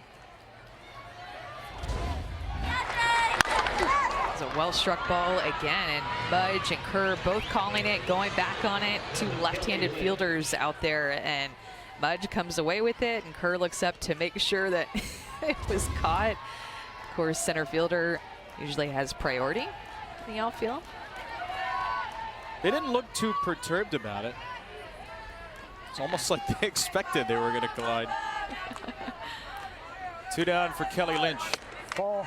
That's the first pitch ball thrown by Kat Sandercock. Seeing her start to use that rise ball already more in these at-bats, and just kind of sailing out of the zone. Not as much of a believable pitch right now as when she's throwing her drop balls. So Washington just able to look down in the zone.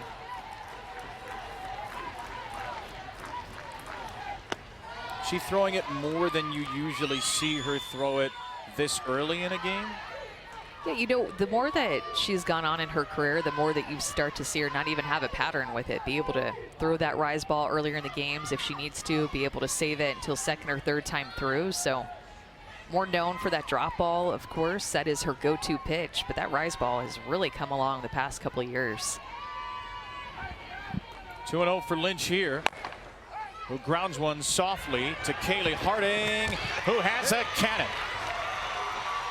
Couple of flyouts, one ground out. Florida State's got a 2-0 lead, and their big power hitter coming up, Michaela Edenfield, who smashed one to the moon on Thursday night, will lead off for the Noles when we return to OKC.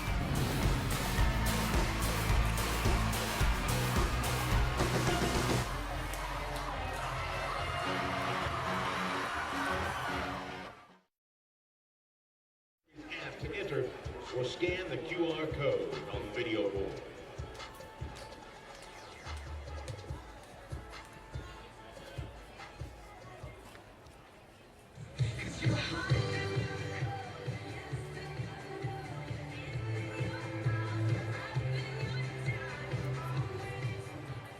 Yes.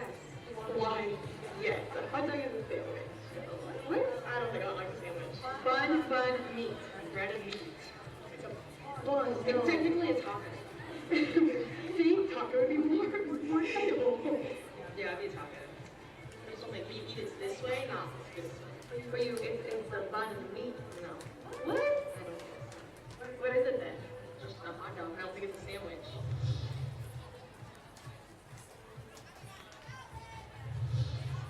Yeah, they're just chicken nuggets. They're literally just chicken nuggets. Literally, right? Boneless wings. 1,000%. Yes, a wing has a bone inside of it. Yeah, period. Just a nugget of chicken. Unpopular opinion, they're just chicken nuggets. They are chicken nuggets. Don't give me the sauce, I can't call them boneless wings. Yeah, they're not. They're not wings. They're popcorn chicken. Well, the catcher, Michaela Edenfield, getting set to lead off this inning for Florida State. And she has a special way of bringing joy. Besides playing softball, for every softball game, she picks a specific makeup design. You can see the pink flames on her eyes today. Sometimes she gets requests from kids. I actually saw some fans in the stands flag her down before the game and tell her how much they love watching her videos on TikTok. But guys, these pink flames are in honor of our own Holly Rowe and her pink outfit on day one of the World Series. How about that? That's awesome. Well, there are the pink flames for Michaela. Looking stylish with power. I mean, she hit a home run when Holly was right next to the Florida State dugout. So clearly drawing inspiration from our Hall of Fame reporter. He's vibing right now, Michaela Edenfield, too. Fun player to watch. I started wearing makeup as a kid. There's a great piece that Rihanna Potke wrote in D1 Softball about how Michaela was bullied when she was younger, started wearing that makeup, really got drawn into the softball and volleyball worlds. Just a terrific athlete. She was a 4-time state volleyball champion in high school, and you mentioned earlier, Lonnie Alameda said she played high-level volleyball and not high-level softball. It's from the Panhandle in Florida, a little town called Sneads of a little less than 2,000 people. Guessing every TV in Sneads is probably tuned in to Michaela right now. Ball.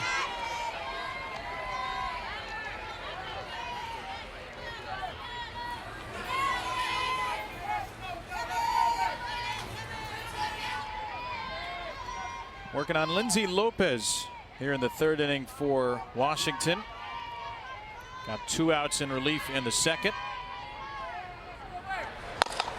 And a chopper will sneak through. Edenfield powers a single into center for her first hit tonight. And Lindsay Lopez fell behind in this count against Edenfield again. Tried to throw her curveball for the first pitch strike, and it was close, but Edenfield gave a good take. That pitch was a little bit off the plate. That one not even close. And then on a 2-0, Lopez has to come more over the middle of the plate with a curveball, and Edenfield gets the top of it, drives it right into the ground, swings hard, and able to use the ground for a base hit. Her potential is pretty scary. Michaela Edenfield, only a sophomore. Her 6th hit of the tournament precedes Devin Flaherty, who shows bunt and takes low.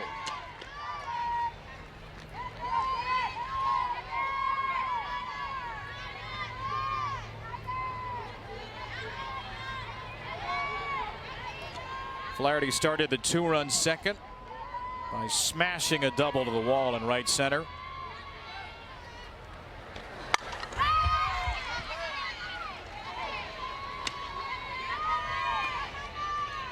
Eight for 20 in her NCAA tournament, Devin Flaherty. Also 2 walks, hit by a pitch. On base percentage of .455 in the tournament coming into the game.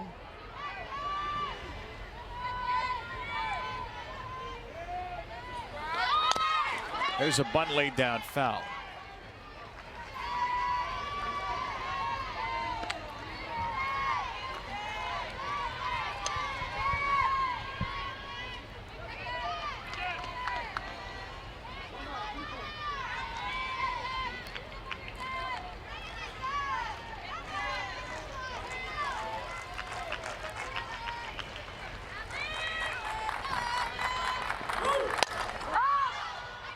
On the infield for Klingler.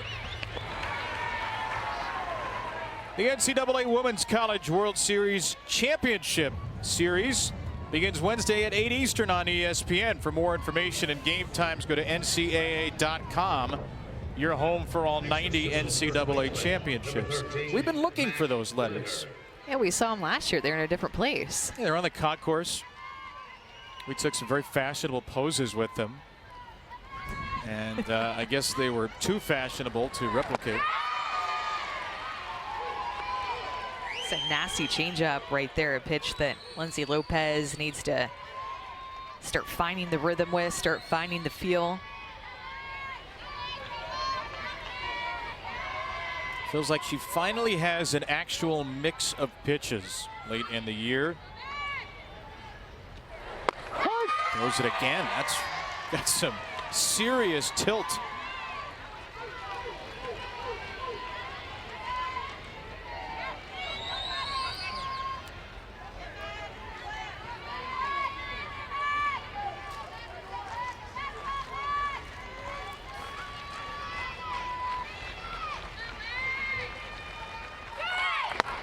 Up the ladder for strike 3.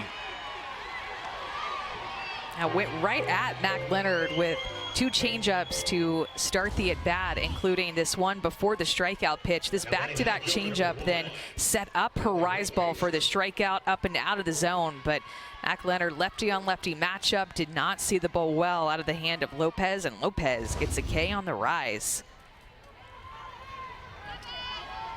2 down, Hallie Waycaser. I suspect as a pitcher you enjoyed a little slow, fast sequence. Yeah. You know, and I just like to see Lopez just start to grab command of that changeup. That's a must-have pitch, especially with how Florida State is seeing the ball in this game. Both teams just seem to be having a great approach at the plate, very confident at bats that we're seeing from both sides. And you hear them trying to pick it too. In fact, it seemed like on the 3rd strike to the at-bat of Mac Leonard, they had yelled sit, thinking that that she was going to throw it 3 times in a row, but went to something firmer.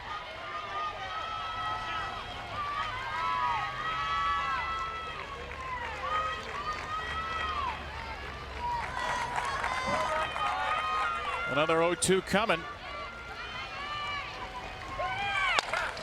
Waycaser chases one and stays alive.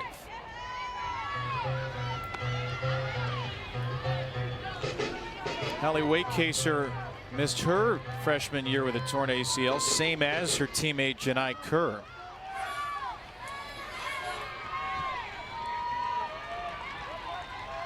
This hair, by the way, with the French braids and the color through it, very popular right now. Is that right? Yes, it was. That's very popular right now for Lindsay Lopez. Bend it like Lindsay. It's a must-have pitch for her in this game, and she's feeling it in this inning. The changeup. Lindsay Lopez has 2 strikeouts in this 3rd inning, 1 on a rise and 1 on that change.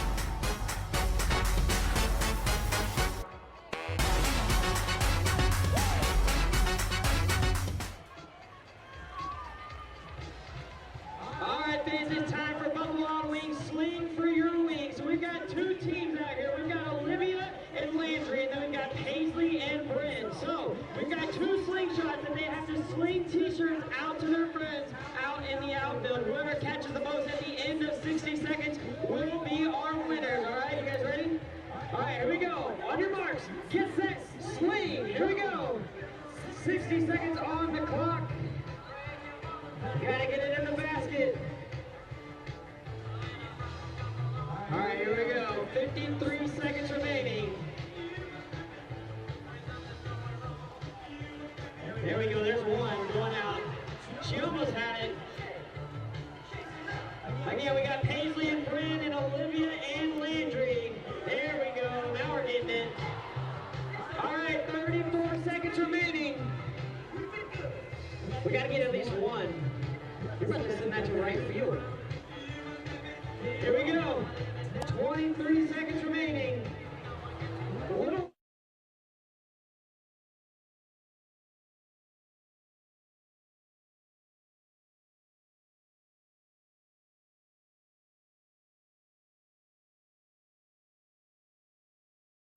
Yeah, we got one. There we go. 5. Welcome back to the NCAA Women's College World Series presented by Capital One. Here in the 4th inning, Florida State on top of Washington, and we're talking now with Florida State head coach Lonnie Alameda. And Lonnie, we saw Devin Flaherty lead off that 2nd inning, spark your offense with a double. I know you had a tough conversation with her after last season. How has she responded this year to be this player for you? Oh, she's been incredible. I think leadership is really hard, and you know, when you want leadership on your team, you've got to challenge the daily actions of it. And Dev's wanted to be a leader, wanted to be a captain for this team, and that's really hard to do day in and day out. And I'm super proud of her, and we have honest conversations with all our kids, and I'm just really proud. You wouldn't be here if you weren't able to lead yourself, you know, and lead the team. We also were talking about Catherine Sandercock and how she can stay so even keel in the big moments, not ride the highs and lows. How has that benefited her in a 5th year?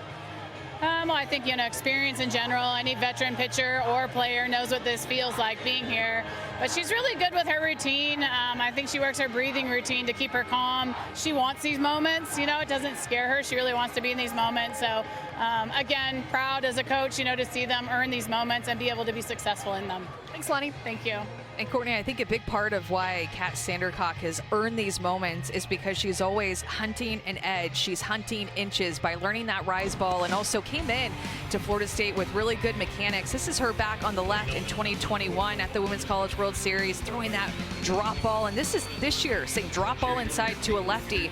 But a mechanic that I noticed is this glove hand. Look at how much better in 2021 her mechanics are with her glove hand to keep it in line with her body to get more downward movement with that drop ball. And a drop ball is dropped right back to her off the bat of Espinoza. And being able to keep that glove hand more in line. She is a student of the game. She's always working on her craft. And when you're hunting at inches in an edge, a little thing like that with your glove hand and working on your mechanics can make a big difference in terms of the velocity of your pitch, the movement of your pitch, and the command of your pitch. But a good adjustment. They look very similar from year to year. You have to look deep to find the difference. And she is a kind of mad scientist, Kat Sandercock. So she's always looking deep for an edge, for a mechanical tweak.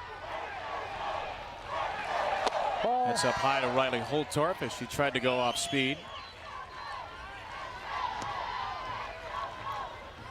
Holtorf, one of Washington's 3 hits with a 2nd inning single against Sandercock.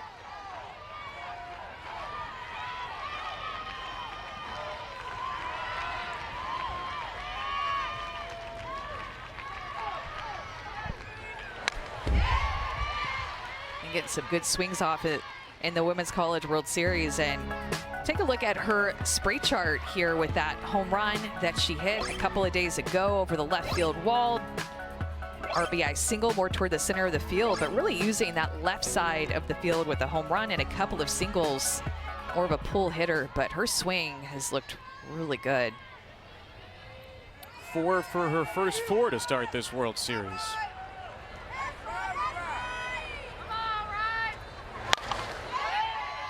We just saw where her hits have come more on the pull side, and when you look at where Janai Kerr is playing in center field, more shaded toward the right side of the field and right center field, really opening up that left center field gap.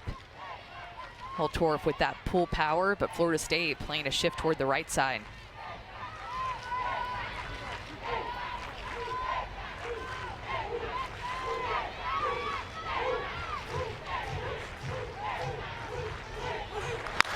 And Holtorf pulls it to third. And she's finally retired in this tournament. 2 groundouts in the 4th for Kat. I think you're seeing her get more and more comfortable as this game has gone on, and you're seeing that on both sides. Both teams, both pitchers just defensively settling into this game. She's retired 5 in a row since Sammy Reynolds' 3rd inning single.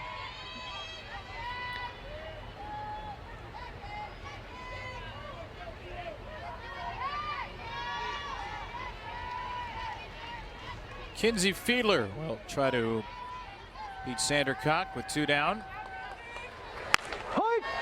And Kevin, I remember talking to Lonnie Alameda before our ESPN tournament in Clearwater that happens in February. So we get a good look at a lot of teams early on in the season. And she talked to us about Kat Sandercock and how she wanted her to hit the weight room. And she herself, Sandercock, wanted to hit the weight room to be stronger at the end of the season, to be as strong as she could be toward the end of the season. And I think that you're seeing that hard work in the weight room pay off in the postseason, pay off with her endurance and her strength. Told us the plan all along was to have her most experienced pitcher have that juice in her legs at the end of the season.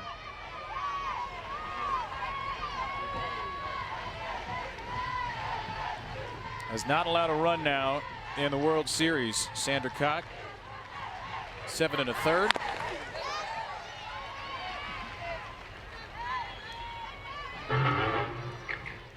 A lot of teams get here with great pitching. In fact, every team that made it here had at least one great pitcher. But what does it look like when you make it? What kind of mileage have you put on the vehicle when you get to Oklahoma City? And for Florida State, they've been able to limit the wear and tear of Kat Sandercock.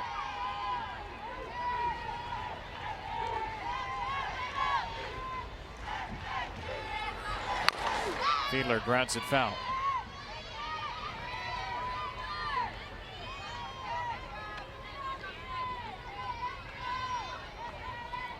And it was something that what you were just talking about, just kind of being able to go into this season with the mindset that they were going to use their complete pitching staff. And it's one thing to say it, Kevin, but I think it's another thing to actually execute that and stick with it as the season has gone on and be okay with taking some bumps. To second base. That ball a couple of bumps off the dirt. Kat Sandercock is rolling. 6 in a row retired, 4 on the ground, and Florida State has the lead at the halfway point.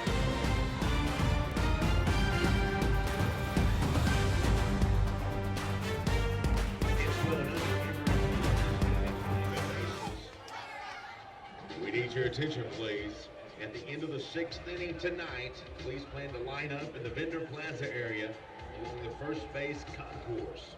Again, that's at the end of the 6th inning. Plan to line up in the Vendor Plaza area off the first base concourse side. Thank you.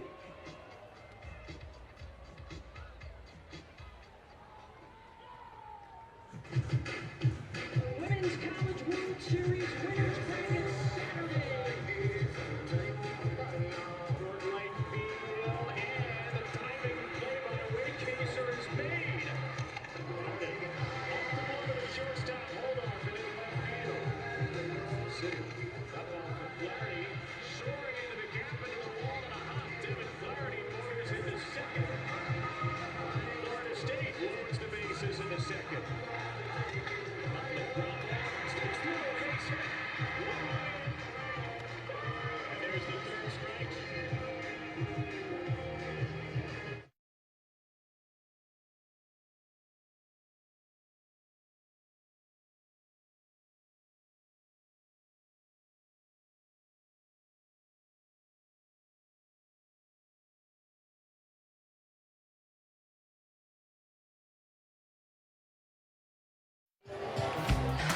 Welcome back to the NCAA Women's College World Series presented by Capital One. Washington and Florida State battling right now, and we're joined by Washington head coach Heather Tarr. And coach, what have you noticed about your hitters' battles with Catherine Sandercock in this game?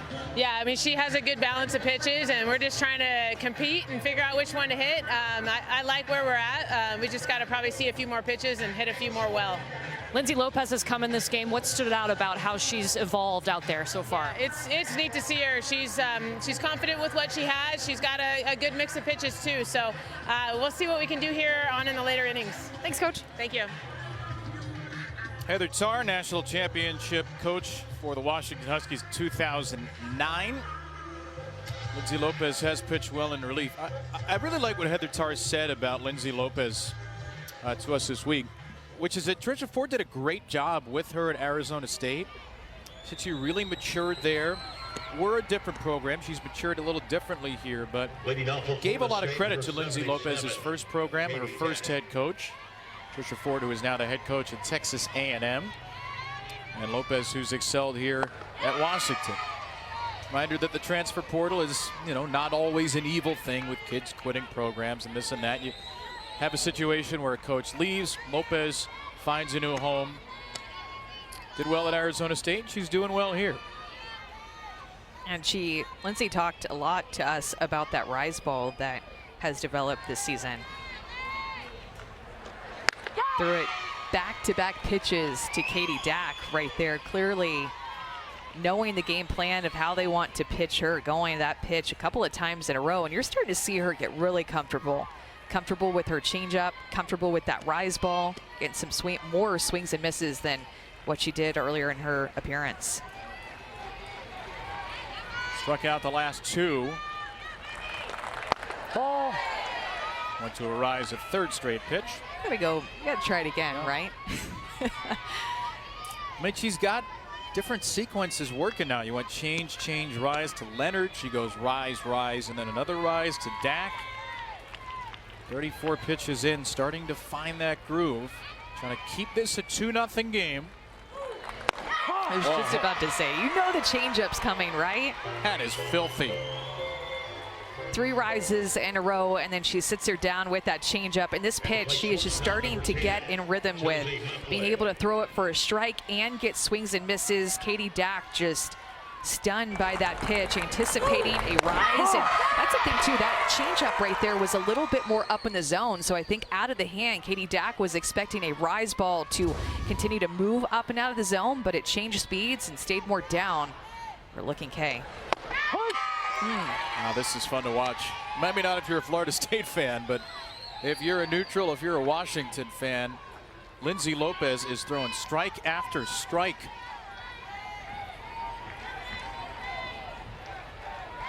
Last 4 hitters, 12 pitches, 11 strikes.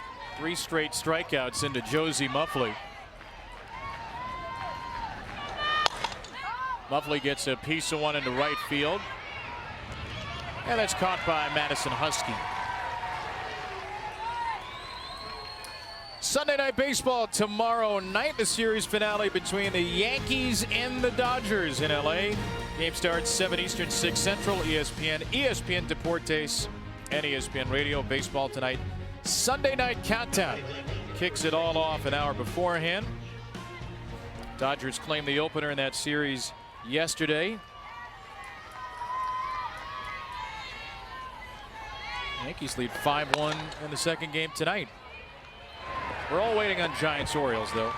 Kaylee Mudge with the first pitch fly out. Lindsay Lopez is cruising. But Florida State has the lead. 3 innings to go to try to stay in the winner's bracket for the Noles.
4 innings down here in this winner's bracket game between Florida State, the 3 seed, and Washington, the 7, and the Noles leading 2-0.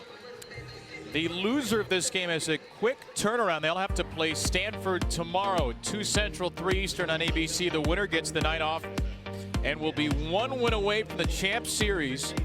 Oklahoma State, Tennessee tomorrow night. And then Oklahoma waiting for the winner of the Stanford game against either Washington or Florida State. A whole lot still to be determined. You know, Oklahoma needs to win only 1 of 2 games on Monday to advance to the championship series for a chance at a 3rd straight national title. And the winner of this game will also be 1 win from the Champ Series. Florida State wins, and they'll be on the verge of a 2021 rematch. FSU and Oklahoma would both be 2-0. Washington, 2009 national champions, here for the 4th time in the last 6 years. They reached the semis in 2019.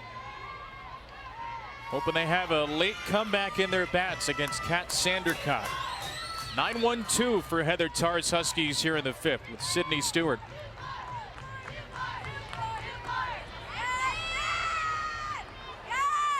You don't feel like we've seen any lead changes in the World Series just yet.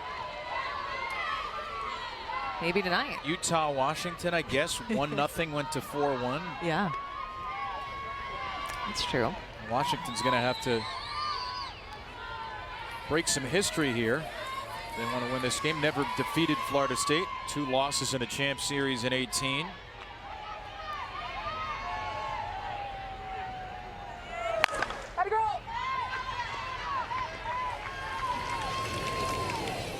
They've had a couple of 8-0 games. Oklahoma State lost 8-0 to Florida State. Won 8-0 against Utah last night. Oklahoma's won 2-0 and 9-0. Tennessee led throughout against Alabama.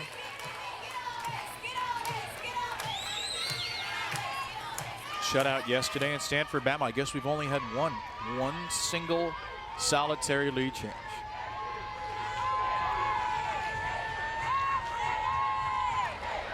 Oh. 2 years ago, it felt like we had one in every game. It did. That was a good one back in 2021. Last year there weren't a ton until that crazy Monday night. Texas beating Oklahoma State twice. We're still waiting for the World Series to reach full chaos energy. We'll get there at some point.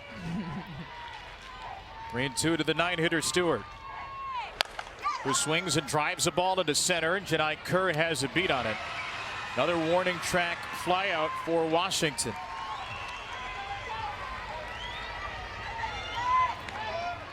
Best chance for Washington was back in the top of the 2nd inning. They had to bring in Kat Sandercock in that same inning, but had a chance with the bases loaded. Now batting first baseman number 8, Bailey Klingler.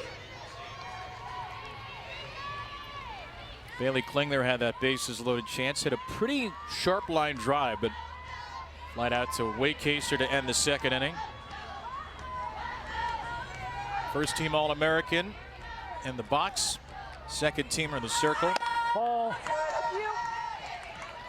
18 Washington batters tonight, not a single strikeout against Reed or Sandercock. Few more flyouts than we're used to seeing from Kat as well.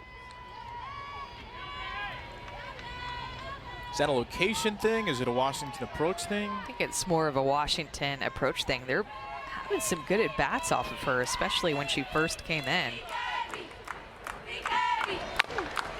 Klingler on the ground. That was played well by Flaherty, who took her time.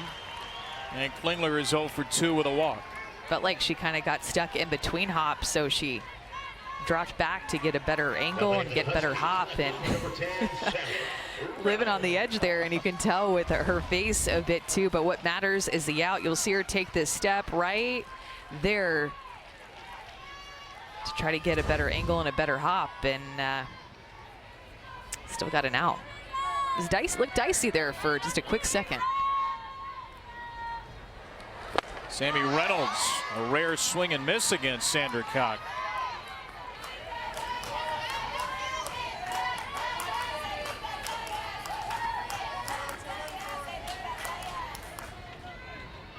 Only the 4th swing and miss induced by Sandra Cock, who has been hunting first pitch strikes of any kind so far.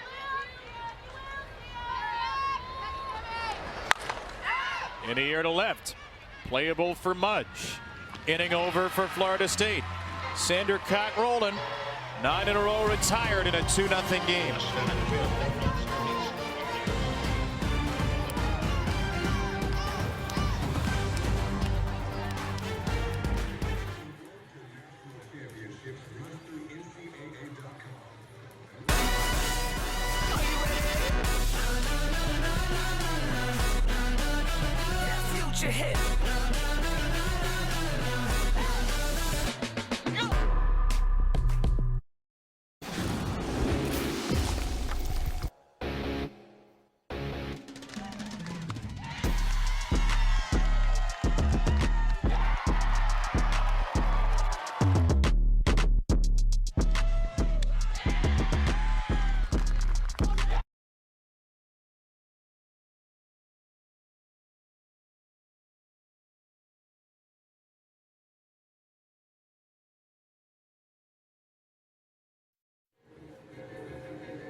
Hit.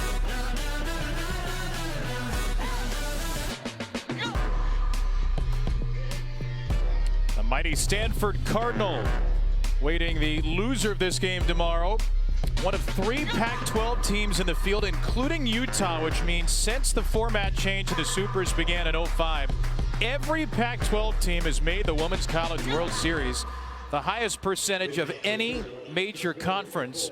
It's that number at the bottom that still surprises. Florida State, one of only 2 ACC teams since the format changed to make the Women's College World Series. Along with Virginia Tech. Janai Kerr into left field, and an out for Lindsay Lopez to begin the bottom of the 5th inning.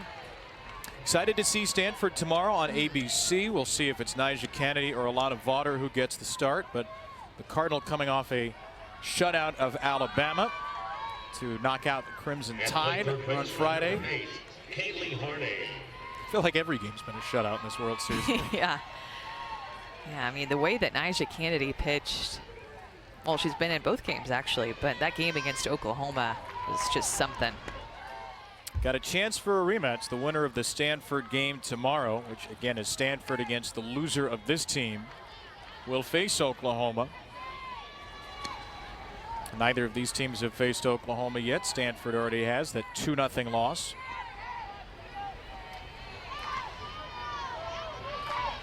It's so much fun to watch Kennedy step into the circle. It's just like, it doesn't seem like, I mean, I think she has some nerves, but you can't ever tell that she has any nerves when she pitches. And going back to the Pac-12 tournament and regionals and super regional, she's just been so good with such a small ERA, the best ERA in the country.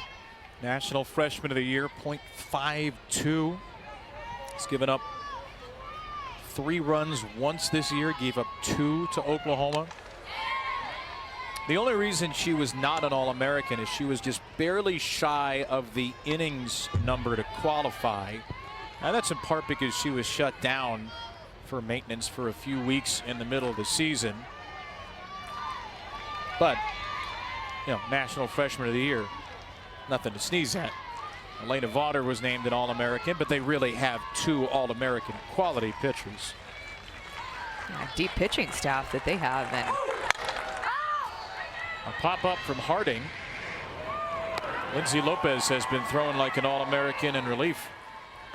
But I think that's why if you're them, you don't panic too much that you are in the elimination bracket and continuing to play elimination games, because you know you have a deep pitching staff. Just starting to see that more and more, just not relying on one pitcher. Even you look at Washington and they use Lindsay Lopez, Ruby Malin, Kelly Lynch, Brooke Nelson, a lot of different arms that they've relied on the postseason as well. I wonder if they play tomorrow, would they start Lindsay Lopez, who's pitched in relief of Malin both games and has pitched better. And a strike to Michaela Edenfield.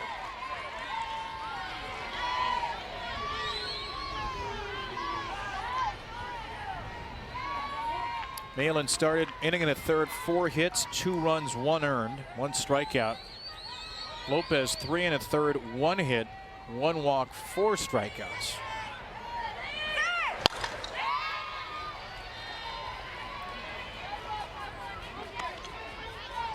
Everybody come here.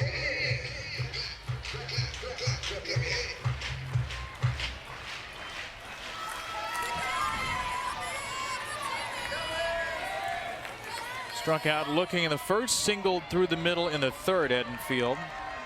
The last Seminole to reach base. And she floats one into left field right into the glove of Reynolds. 1, 2, 3 innings galore. Nobody's reached base since the third. 2-0 Noles.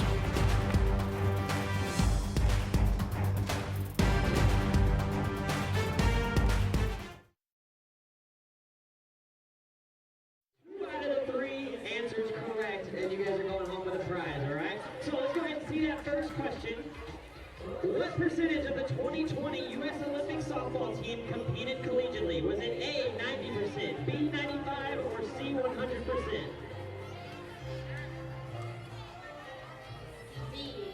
She said C. Let's see what's right. C is correct. All right, just got to get one more and you're a winner. All right, so let's put in the next question. Of the teams participating in the 2023 WCWS, how many schools are represented by USA Softball Olympians? Is it 3, 2, or 5?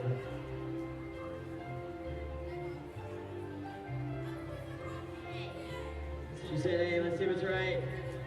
It is actually 5. Here we go. Can Florida State break through and end years of heartbreak? And the diving catch by Warren for the double play! Is tonight the night for the Seminoles to take home their first national championship? And on the 10th try, the Florida State Seminoles have won their first national championship.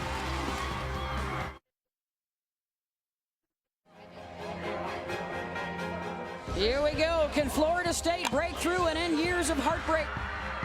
And the diving catch by Warren for the double play! Is tonight the night for the Seminoles to take home their first national championship? And on the 10th try, the Florida State Seminoles have won their first national championship. 5 years ago, the last time these teams met in the Champ Series. Sid Sherrill was a freshman back then. Had a tremendous career at third base for Florida State. Been a rowdy presence at their postseason run this season after graduating. Sid's got a reluctant friend as well in there. Danielle Watson, great Seminole, is here as well. Nice traveling support for Florida State. And you heard Beth Mowat say it on the 10th try. Florida State, their 10th World Series appearance, they finally broke through. This year World Series berth number 12, their 5th under Lonnie Alameda. Madison Husky on the first pitch of the 6th inning. Will get on base, try to make it second. And after the last 15 batters combined in the game were retired, Husky has the Huskies' first hit since the third. Again, these Husky hitters know that they're going to see a pitch to hit early in the count because she loves to throw a first pitch strike. And this is even on a changeup, and Madison Husky is on time with it, recognizes it, a pitch more up in the zone, and she's just not fooled at all. That's exactly what Washington needs late in this game. Try to get a rally started. 9 for 23 now with a couple of doubles in the tournament. And the tying run is up with nobody out. Jadlyn Alchin against Catherine Sandercock. Alchin first pitch swinging as well.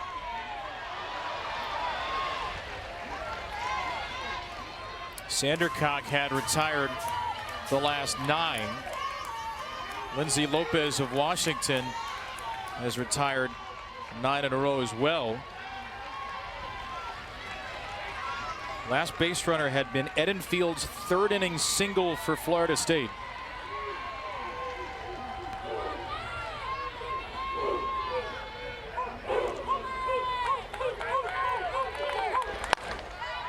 Oh, 2 for Alchin.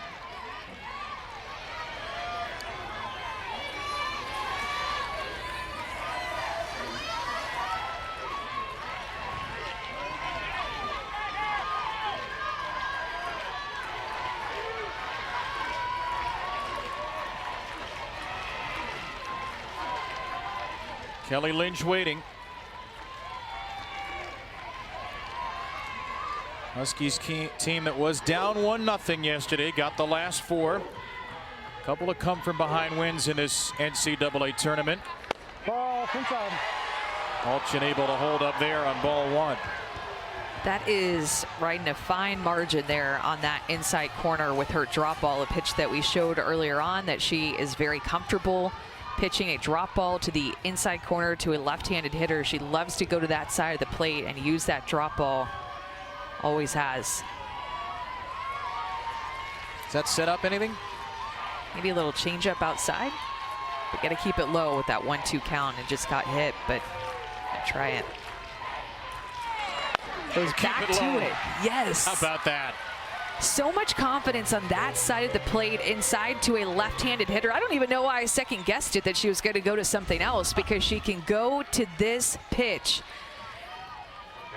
She knew she could get her. Those back-to-back drop balls inside. The first one kind of curved more, stayed more up. This one has more true drop ball right over the top. A strikeout with the runner in scoring position. Her first strikeout of the game. First for either Sandercock or Reed, and 22 batters faced. What a time for it. Now the tying run with 1 out is Lynch.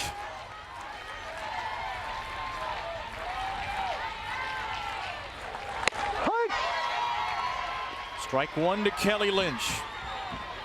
3 home runs on the season. Such a highly touted player coming out of high school in Newton, Georgia. It's the Gatorade National Player of the Year. Shared the cover of Sports Illustrated with Bobby Witt Jr. Been a little bit of an up and down career, but she really has a big bat. Ball. And she's given herself a lot of room on that inside corner, a little bit more off the plate. That first pitch that Sandercock threw was a drop ball inside that she got for a strike, going to that side of the plate 2 pitches in a row.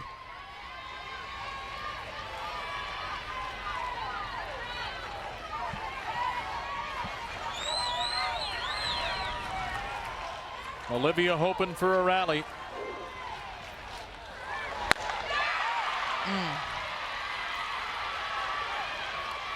So comfortable with that pitch on both sides of the plate, and big shift on too with Josie Muffley, their shortstop, playing well up the middle of the field. You see her here, really opens up the left side through the 5-6 hole.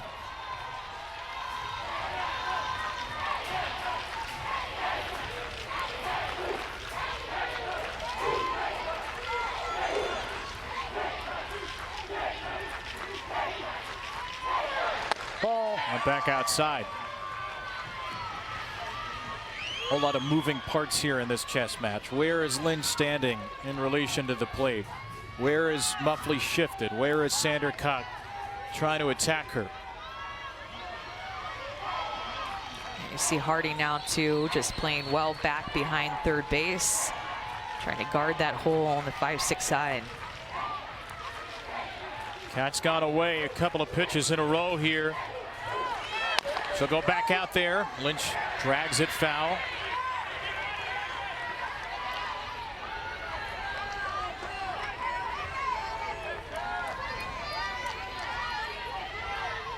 How much as a pitcher here do you try to do what you do versus how much do you change based on a batter making adjustments in the box? Definitely notice that, but I like to stick with my strengths, but definitely pay attention to where they are in the box. If she does go back inside, it has to be a little bit more off the plate.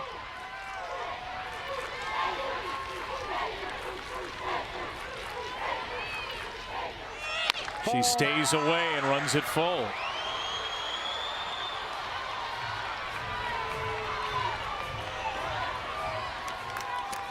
As a close pitch, and Sandercock really wanted this to be a called strike, but Kelly Lynch with good eye here notices that that pitch is going to continue to move down and be a ball. One in at bat here between Sandercock and Lynch. An at bat that will feature at minimum 7 pitches.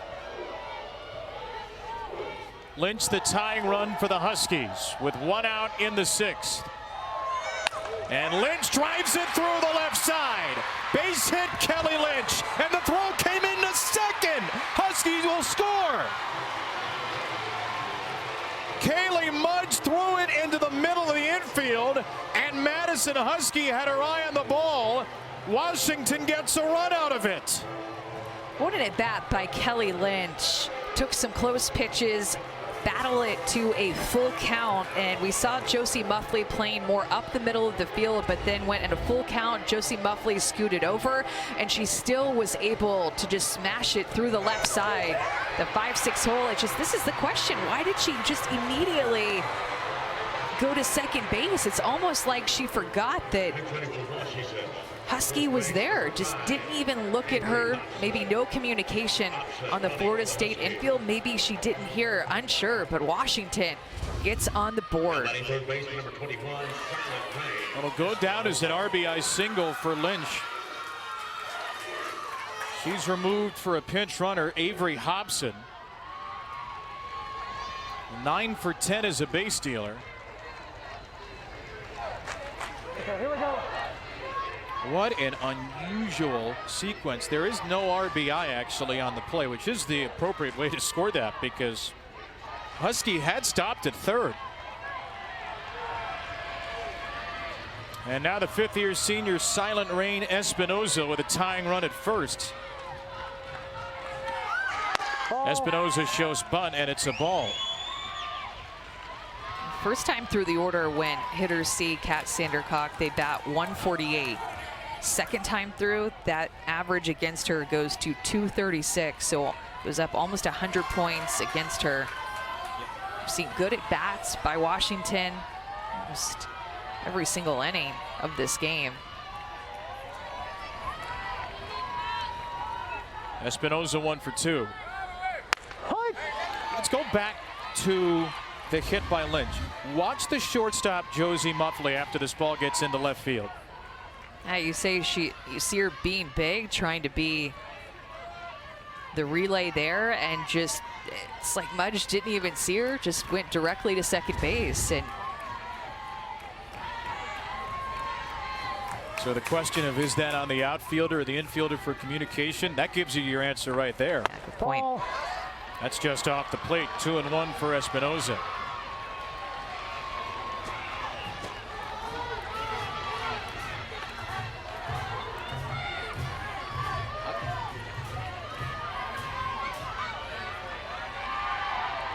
Lonnie Alameda is going to come out with a 2-1 count.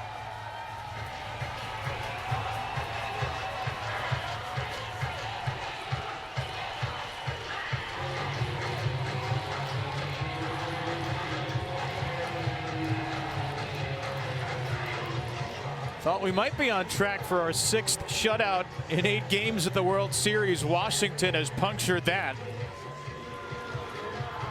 And these quality at-bats by the Huskies are finally starting to break through. Most comeback wins in the Pac-12 this season, including that regional final when they were down 6-0 with 3 outs to go. So 2-0 with 5 outs to go, that's no big deal. Yeah. I think you always believe in a late inning comeback and a 7th inning comeback. If you wear that purple color, if you're a fan of this team, if you're in that dugout, you know you can after that.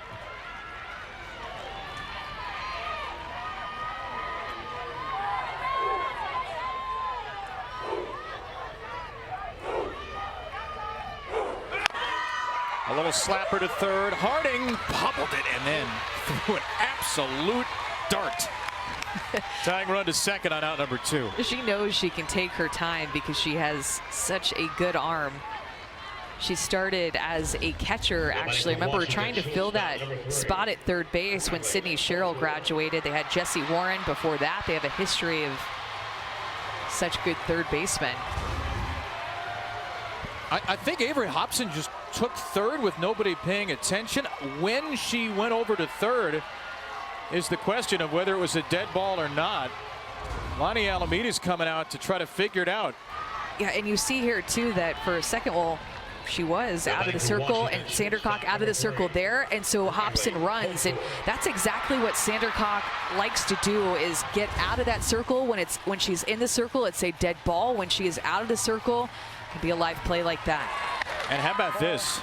Florida State is going to intentionally put the go-ahead run on base.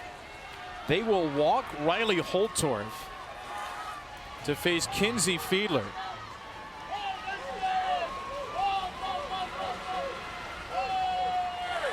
What do you think of this move?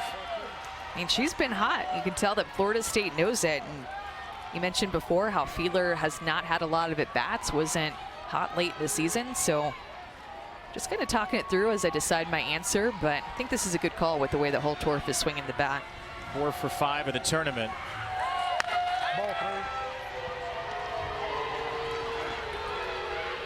Rarely do you see a team intentionally put the go-ahead run on base. But with 2 outs in the inning, that is exactly what Florida State will do.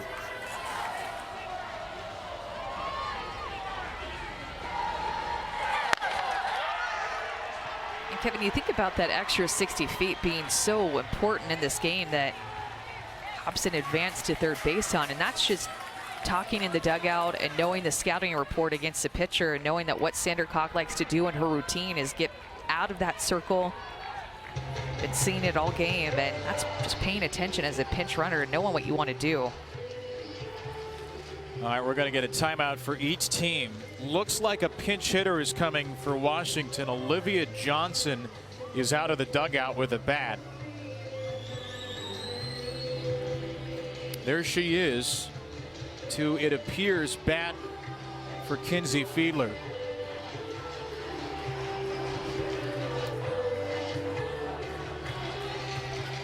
And it did look like whenever Hobson was at second base that just the play was dead, and just it's a gut feeling and knowing and just knowing the game, softball IQ, knowing that when the pitcher is out of the circle you can advance. And look, we're used to seeing Florida State do that on the base pass against other teams, and now Washington beating them at their own game with advancing 60 feet like that. So anything in the dirt, be very aware. Remember, this is a Washington team that a couple of games ago had a steal of home from Brooklyn Carter. So they'll send Olivia Johnson up as a pinch hitter. Had a sacrifice fly yesterday for her first RBI of the NCAA tournament. Only 1 for her last 10 dating back to May the 6th. But it is Johnson to get the call for Fiedler, with a pinch runner Hobson representing the tying run at third. Holtorf the go-ahead run at first. 2 down in the 6th. 2-1 Florida State. And Johnson takes Ball one. It's a close pitch, and Florida State fans, even the young ones, can't believe it. Thinking that's a strike. I didn't come here with those French braids to not get that call, is what she's thinking. Olivia Johnson this year just 1 for 10 versus drop balls, which is Kat Sandercock's specialty.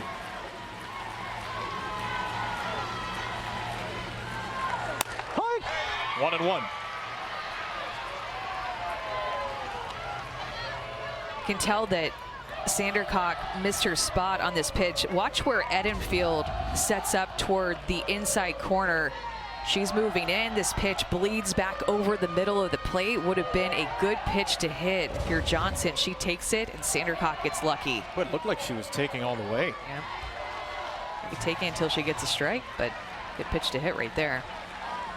Will she get a better one than that? Inside, did she go? No, according to Tom Meyer. Goes back to that inside corner. They went to check right away. She holds back. Good call there.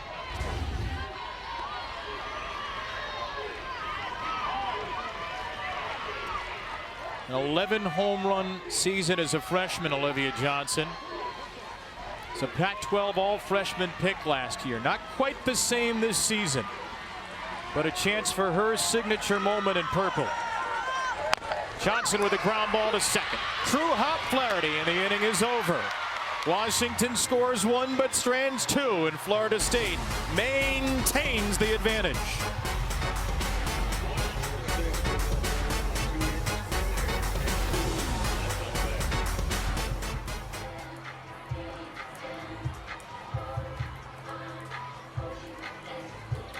World Series fans, kids 12 and under, interested in participating in running the bases at the end of tonight's game. Need to begin the lineup right now at the bottom of the 6th inning. Please plan to line up in the Vendor Plaza area along the first base side of the concourse area. First base side of the concourse. Again at the end of the 6th inning. Plan to line up in the Vendor Plaza area.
Been tight.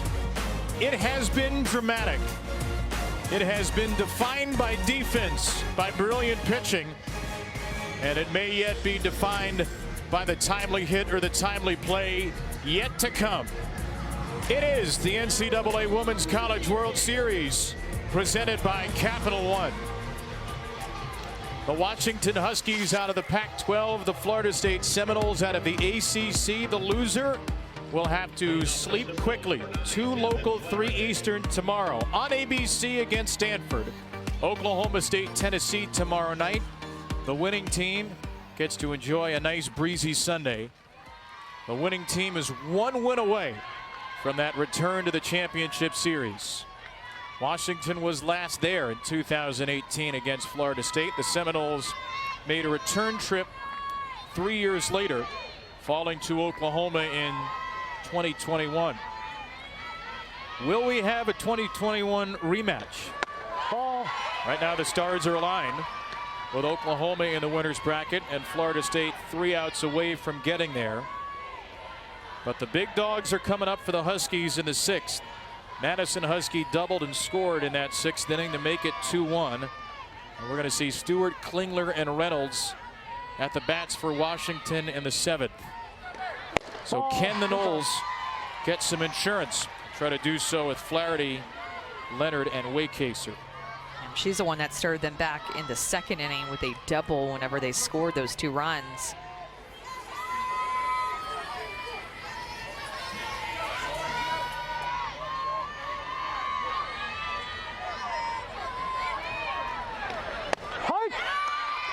A strike from Lindsay Lopez, who's retired 9 straight.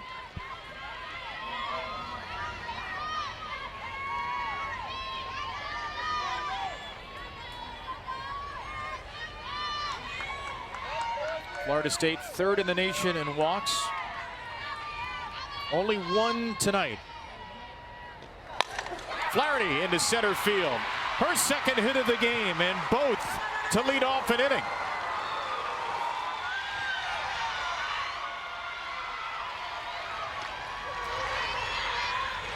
Flaherty has grown her leadership inside the clubhouse and has grown her leadership in moments like this as a veteran player for Florida State.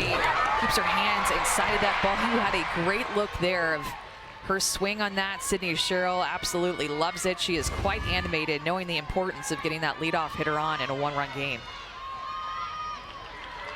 Mac Leonard returns to the game after Bethany Keene had come in to play defense at first. There goes Flaherty. She is safe at second base. Her 31st steal of the year in 32 tries. And just because it's late in the game and it's a 1-run game, they're not going to go away from their game plan. They're not going to go away from what helps them win. And for them, it's speed, taking extra bases, stealing bases, 129 stolen bases for this Florida State team on the year. And now Leonard will square and drop down a beaut of a bunt, and the ball gets away. Flaherty scores, and Florida State steals the run back.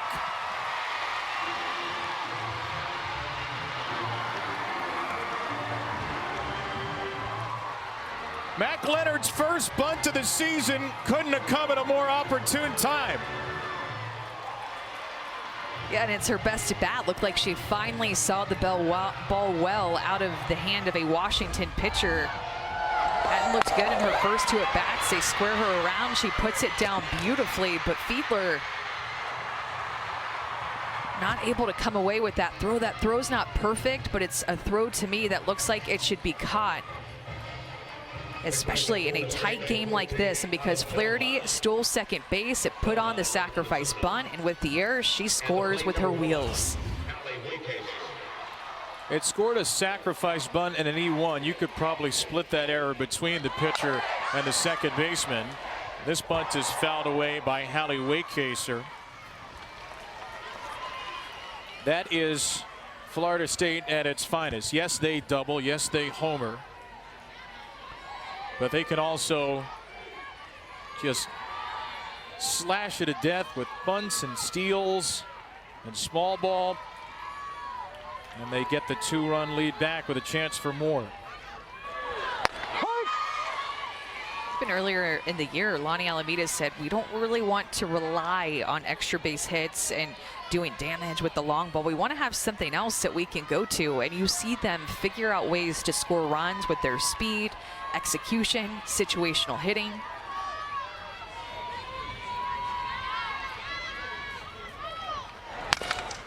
Chop to the left side, and the play is made at third by Holtorf. A base running mistake there. Autumn Belvi, the pinch runner, runs herself into an out.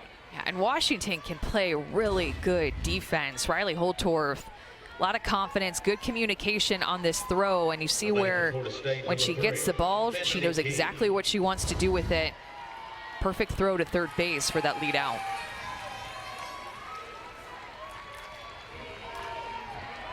Scored 6-5, and Waycaser is aboard at first.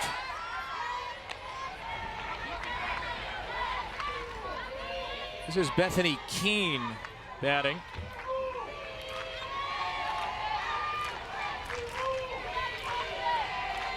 Keene did come into the game defensively. She'll bat here in the spot of Katie Dack. Was the designated player spot.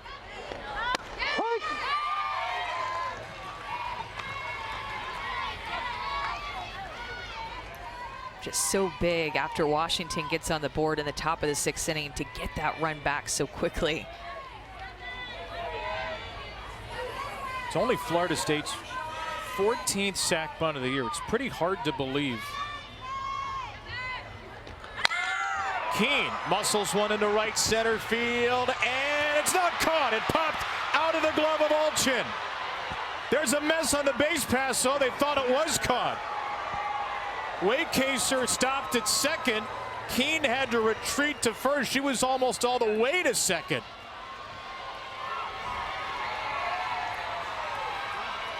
It's a beautiful swing by Keene. She hit that ball on the nose, and it was in the air so long. Both Alchin and Husky were just going so hard for it in that gap, and it hits off of Alchin's glove. She had it for just a second, but couldn't hold on to it. And because Waycaser had to backtrack thinking that she had caught it, then she had to take a couple of steps back, and I'm wondering if Keene passed her and just a little messy situation on the base pass because she had to hold up to see if Alchin had that ball in her glove.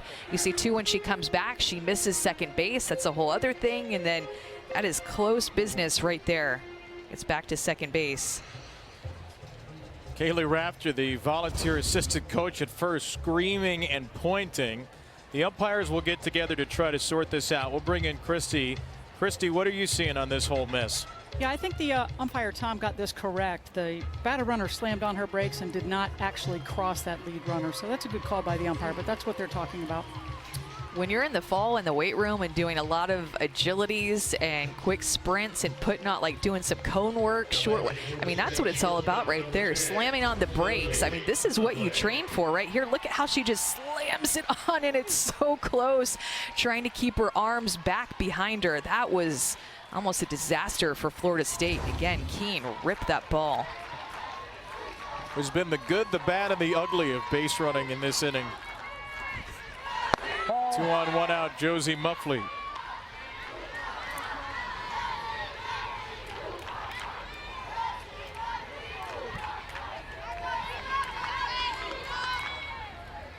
Muffley had the first RBI of the game with her second inning single.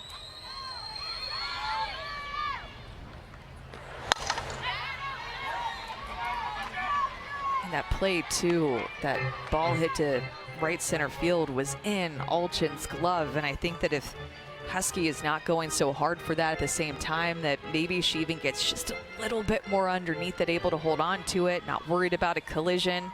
Both players going so hard for that ball, wanting that second out. Ball.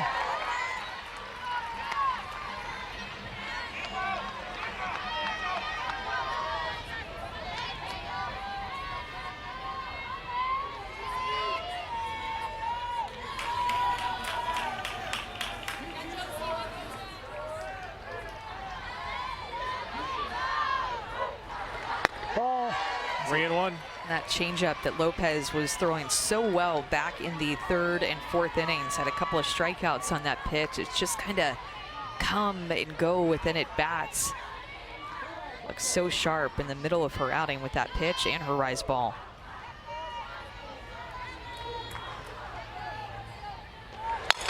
Muffley belts it, and this one is caught, and it's going to be a double play. Redemption for Husky to end the inning. You can tell the senior out in right field is just itching to make a play out in the outfield. She went for that ball in right center field, didn't get a chance, and is not going to let this chance pass her. Good communication on Washington's defense to make that play at first base to double up FSU.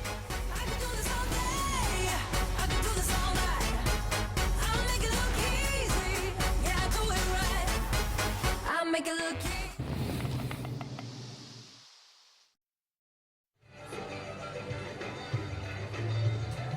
The NCAA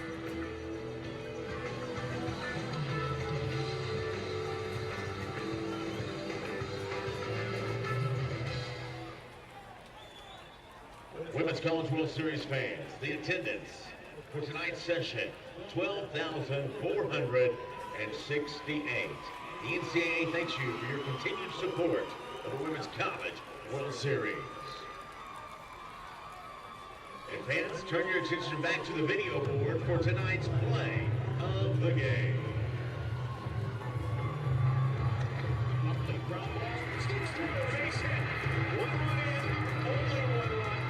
Stop to third, but Larry's in to score.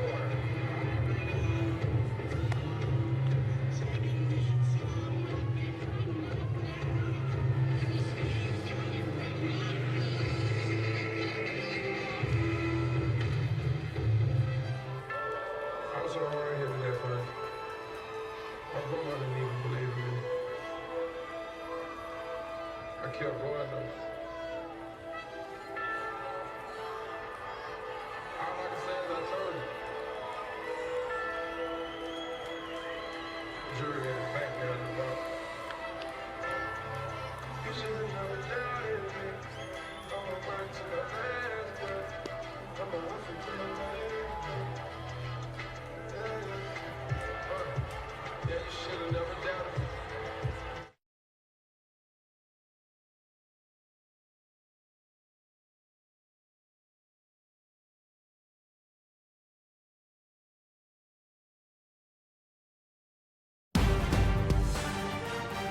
The NCAA Women's College World Series is presented by Capital One.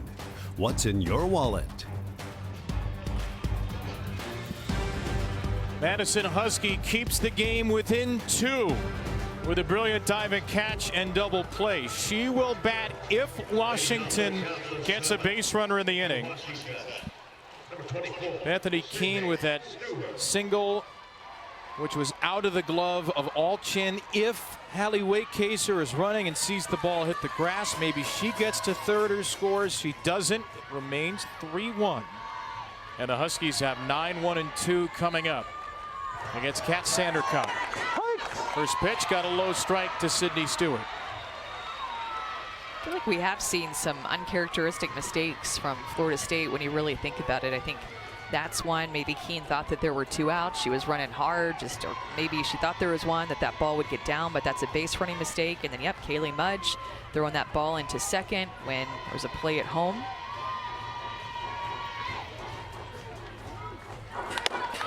Oh, 0-2 for Stewart.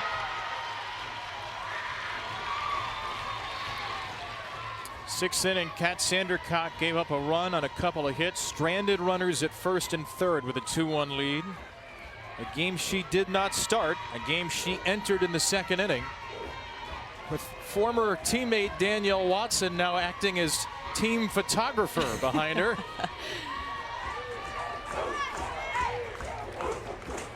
I think she's a photographer, and Sydney Sherrill is the lead cheerleader, head cheerleader. She's got her Players Weekend jersey on. Florida State does once a year. They put nicknames on there. D. Watt on the back. There's Sid, who's leading the K-time chant you always hear with 2 strikes and tally.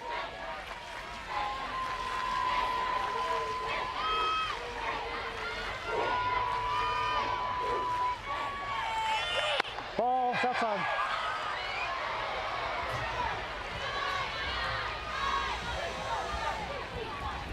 Trying to go to that outside corner a couple of times within this at bat, and Sydney Stewart has a really good take. That pitch continued to travel a bit off the plate. The fans wanted it, as they do even on their home field. They want it here, and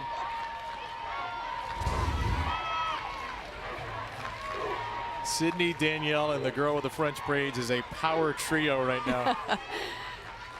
80th pitch in relief. Stewart pops it up.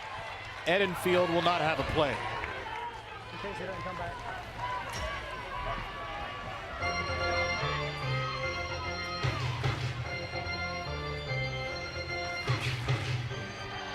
Remember, the winner of this game gets tomorrow off and would play Monday against the Oklahoma State Tennessee winner, needing to only win one of a potential 2 games to advance to the championship series. The loser plays tomorrow at 2 o'clock Central against Stanford. The loser gets Nyjah Kennedy and/or Elena Vaughter.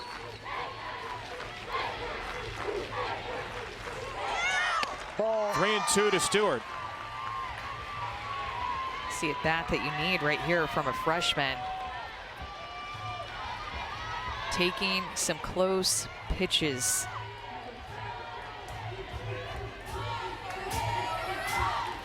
It's going to be the 18th pitch she sees in 3 plate appearances. Sydney Stewart. .417 on base percentage, down in the 9th spot. Just trying to get on base. Give Klingler a chance to tie it.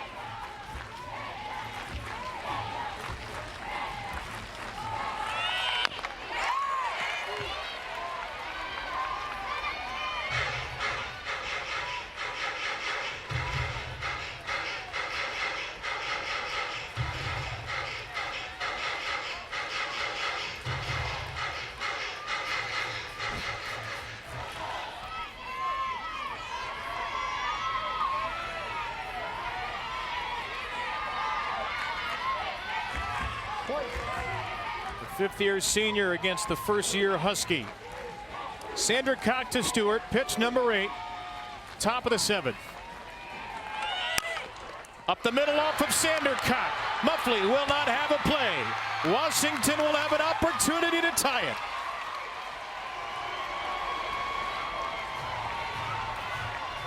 Great at bat by Stewart to find a way to get on for the top of the order to come up with a runner on base. Heather Tarr will send in a pinch runner at first. Even though this isn't the tying run, Megan Vandegrift is in to prevent a possible easy force at second. And remember that McNeese rally a couple of weeks ago? Heather Tarr specifically pointed to Megan Vandegrift, who came on as a runner, beat out a potential play at second on a ground ball from Bailey Klingler, and that kept the inning alive. So you have the same scenario here, not quite the same, but Klingler batting Vandegrift at first in case there's a tight play at second. Klingler, the tying run, will take one a little low. How about the fact, Kevin, that was just Sydney Stewart's 3rd hit with 2 strikes this year. She was 2 for 19 with 2 strikes. Found a way to get it done when her team needed her the most.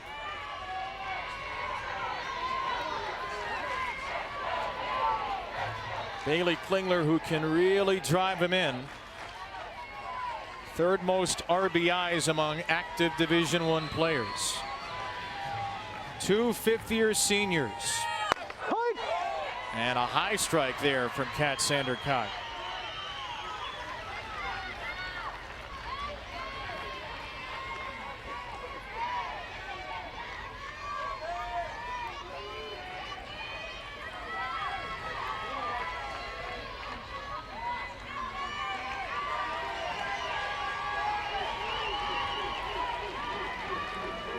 A dozen home runs for Klingler on the year. 2nd best slugging percentage in Washington history. Klingler to the right side. That loops through. Vandegrift went back to the base, but will make it to second on a base hit for Bailey. And here come the Huskies. 2 on, none out. Battling off a pitch on the inside corner, and she was able to beat the shift because of the fact that Devin Flaherty was playing more up the middle of the field. That's up and in on her hands, but you could tell Flaherty taking a step more toward the middle of the field, and Bailey Klingler finds a hole. She'll laugh about it. Hey, whatever it takes. Olivia, of course, loves it.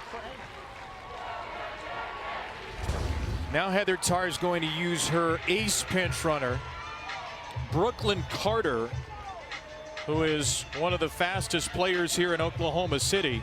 She will represent the tying run at first. you know, for not having a deep roster, just a roster of 17, I just feel like they just keep coming off the bench that have speed and wheels and the ability to take extra bases for Washington. Isn't it amazing they have 7 non-starters? They've used 5. They only have 2 players left on the bench. Well, you might as well use Brooklyn Carter right now.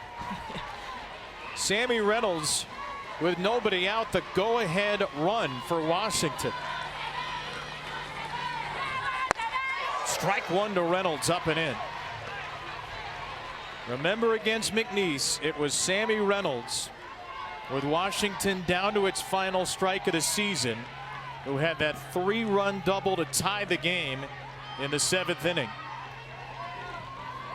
Under a spectacular Oklahoma City sky. Can the 5th-year senior deliver another clutch moment? Reynolds in the air to left field. Mudge started in, has the play in her sights, and that's out number 1. That pitch was a mistake over the middle of the plate. I thought that Sammy Reynolds, with the swing that she took, was about to drive that pitch out of here. Now batting right fielder number 9, Madison Husky. You want to stay away from that location if you're Sandercock, or do you stay away now from trying to get up in the zone entirely after that? Well, and I think now too, with 1 out on the board, double play opportunity, ground ball pitcher, I'm staying low in the zone with the drop ball, trying to force a double play. Pat Sandercock has the drop ball to do it. Against Madison Husky, who had the game-winning double in the McNeese rally in back of Reynolds. 2 on, 1 out. Husky shows bunt and takes a strike.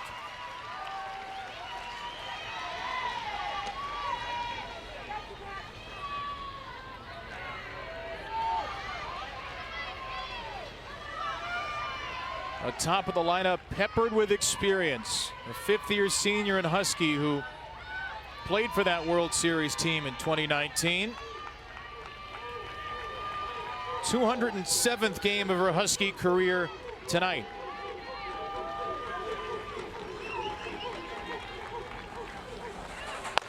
Husky left side, it is caught by Muffley. Double play, ball game over. Seminoles survive.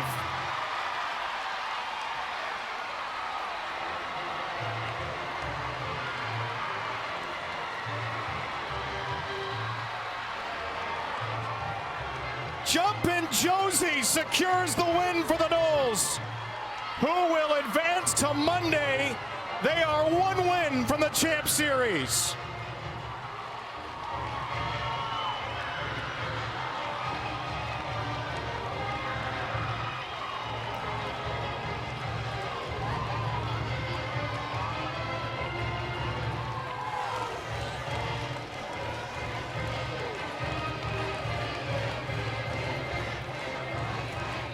What a game. Washington just had such good at-bats in this game, continued to fight all game long, and oftentimes hit it right at Florida State defenders throughout this game, and it kind of ended that way too with Josie Muffley, who, by the way, is not very tall at shortstop, only about 5'5". Well, let's take a look at tonight's Capital One rewarding performance. It's got to be that last play, right? I think it's pretty unanimous. Look at her time it up and stretch as high as she possibly could. Base runner gets just a little bit too aggressive and takes a couple of steps towards third, thinking that it's going to get by her. It doesn't, and she's able to double up to Flaherty at second base. Talked about a double play. I don't know if I quite expected it to be like that in the air, but Florida State will take it, whatever will work, and their defense steps up when they needed it the most. Jesse Warren's diving catch and double play may not be quite rivaled in the Florida State-Washington series, but my goodness, are the Huskies going to be having nightmares about balls on the infield. Let's go down to court. Guys, Josie Muffley, the double play. What were you feeling when that laser came at you? Oh my gosh, I was just going to do everything I could for my pitcher. Kat was pitching her butt off today, and if that was going to play the end of the game, then that's what it's going to take for this team, and we've been grinding it out, and that was just amazing. I kind of have no words for that right now. It's awesome. Incredible way to end it. You guys had a couple of miscues in this game. What was the conversation like with your defense, with the base running, to guys keep you in this? You're so experienced on this stage. Yeah, just playing Seminole softball, staying neutral, just having each other's left and rights. If we can keep our triangles and just worry about the person to the left and the right, then we can make those strides and just keep pushing and grinding through this. Offensively, Devin Flaherty got you guys going in the second inning. How did you pass the bat? How did you guys continue to figure out the pitching for Washington? Just staying in it. We kind of regrouped here as a team after Devin came out and got us going there, and just staying within us. And we know Seminole softball. But yeah, Devin get us going there and firing us up, and hitting is contagious. Josie, congratulations. What a catch. Thank you so much. I appreciate it. Thank you. Oh, man, Florida State, first 2-0 start at the World Series. You watch Florida State, and you just can't help but be drawn in by Josie Muffley. Her energy, her ability to do the little things and the big things well. She had an RBI tonight, and Florida State joins Oklahoma in the semifinals. Both those teams one win away from the Champ Series. Stanford, Washington now, a Pacific Northwest elimination game on ABC tomorrow, and then Oklahoma State, Tennessee tomorrow night. We were waiting for chaos at the World Series. We got it in the late innings, and Florida State gets the win. When the Noles and the Huskies play at the World Series, don't hit it at the left side of the infield. Just don't do it. See you tomorrow on ABC. For Amanda Courtney and our crew, I'm Kevin. Stanford, Washington on day 4 tomorrow, and an epic evening at the Women's College World Series.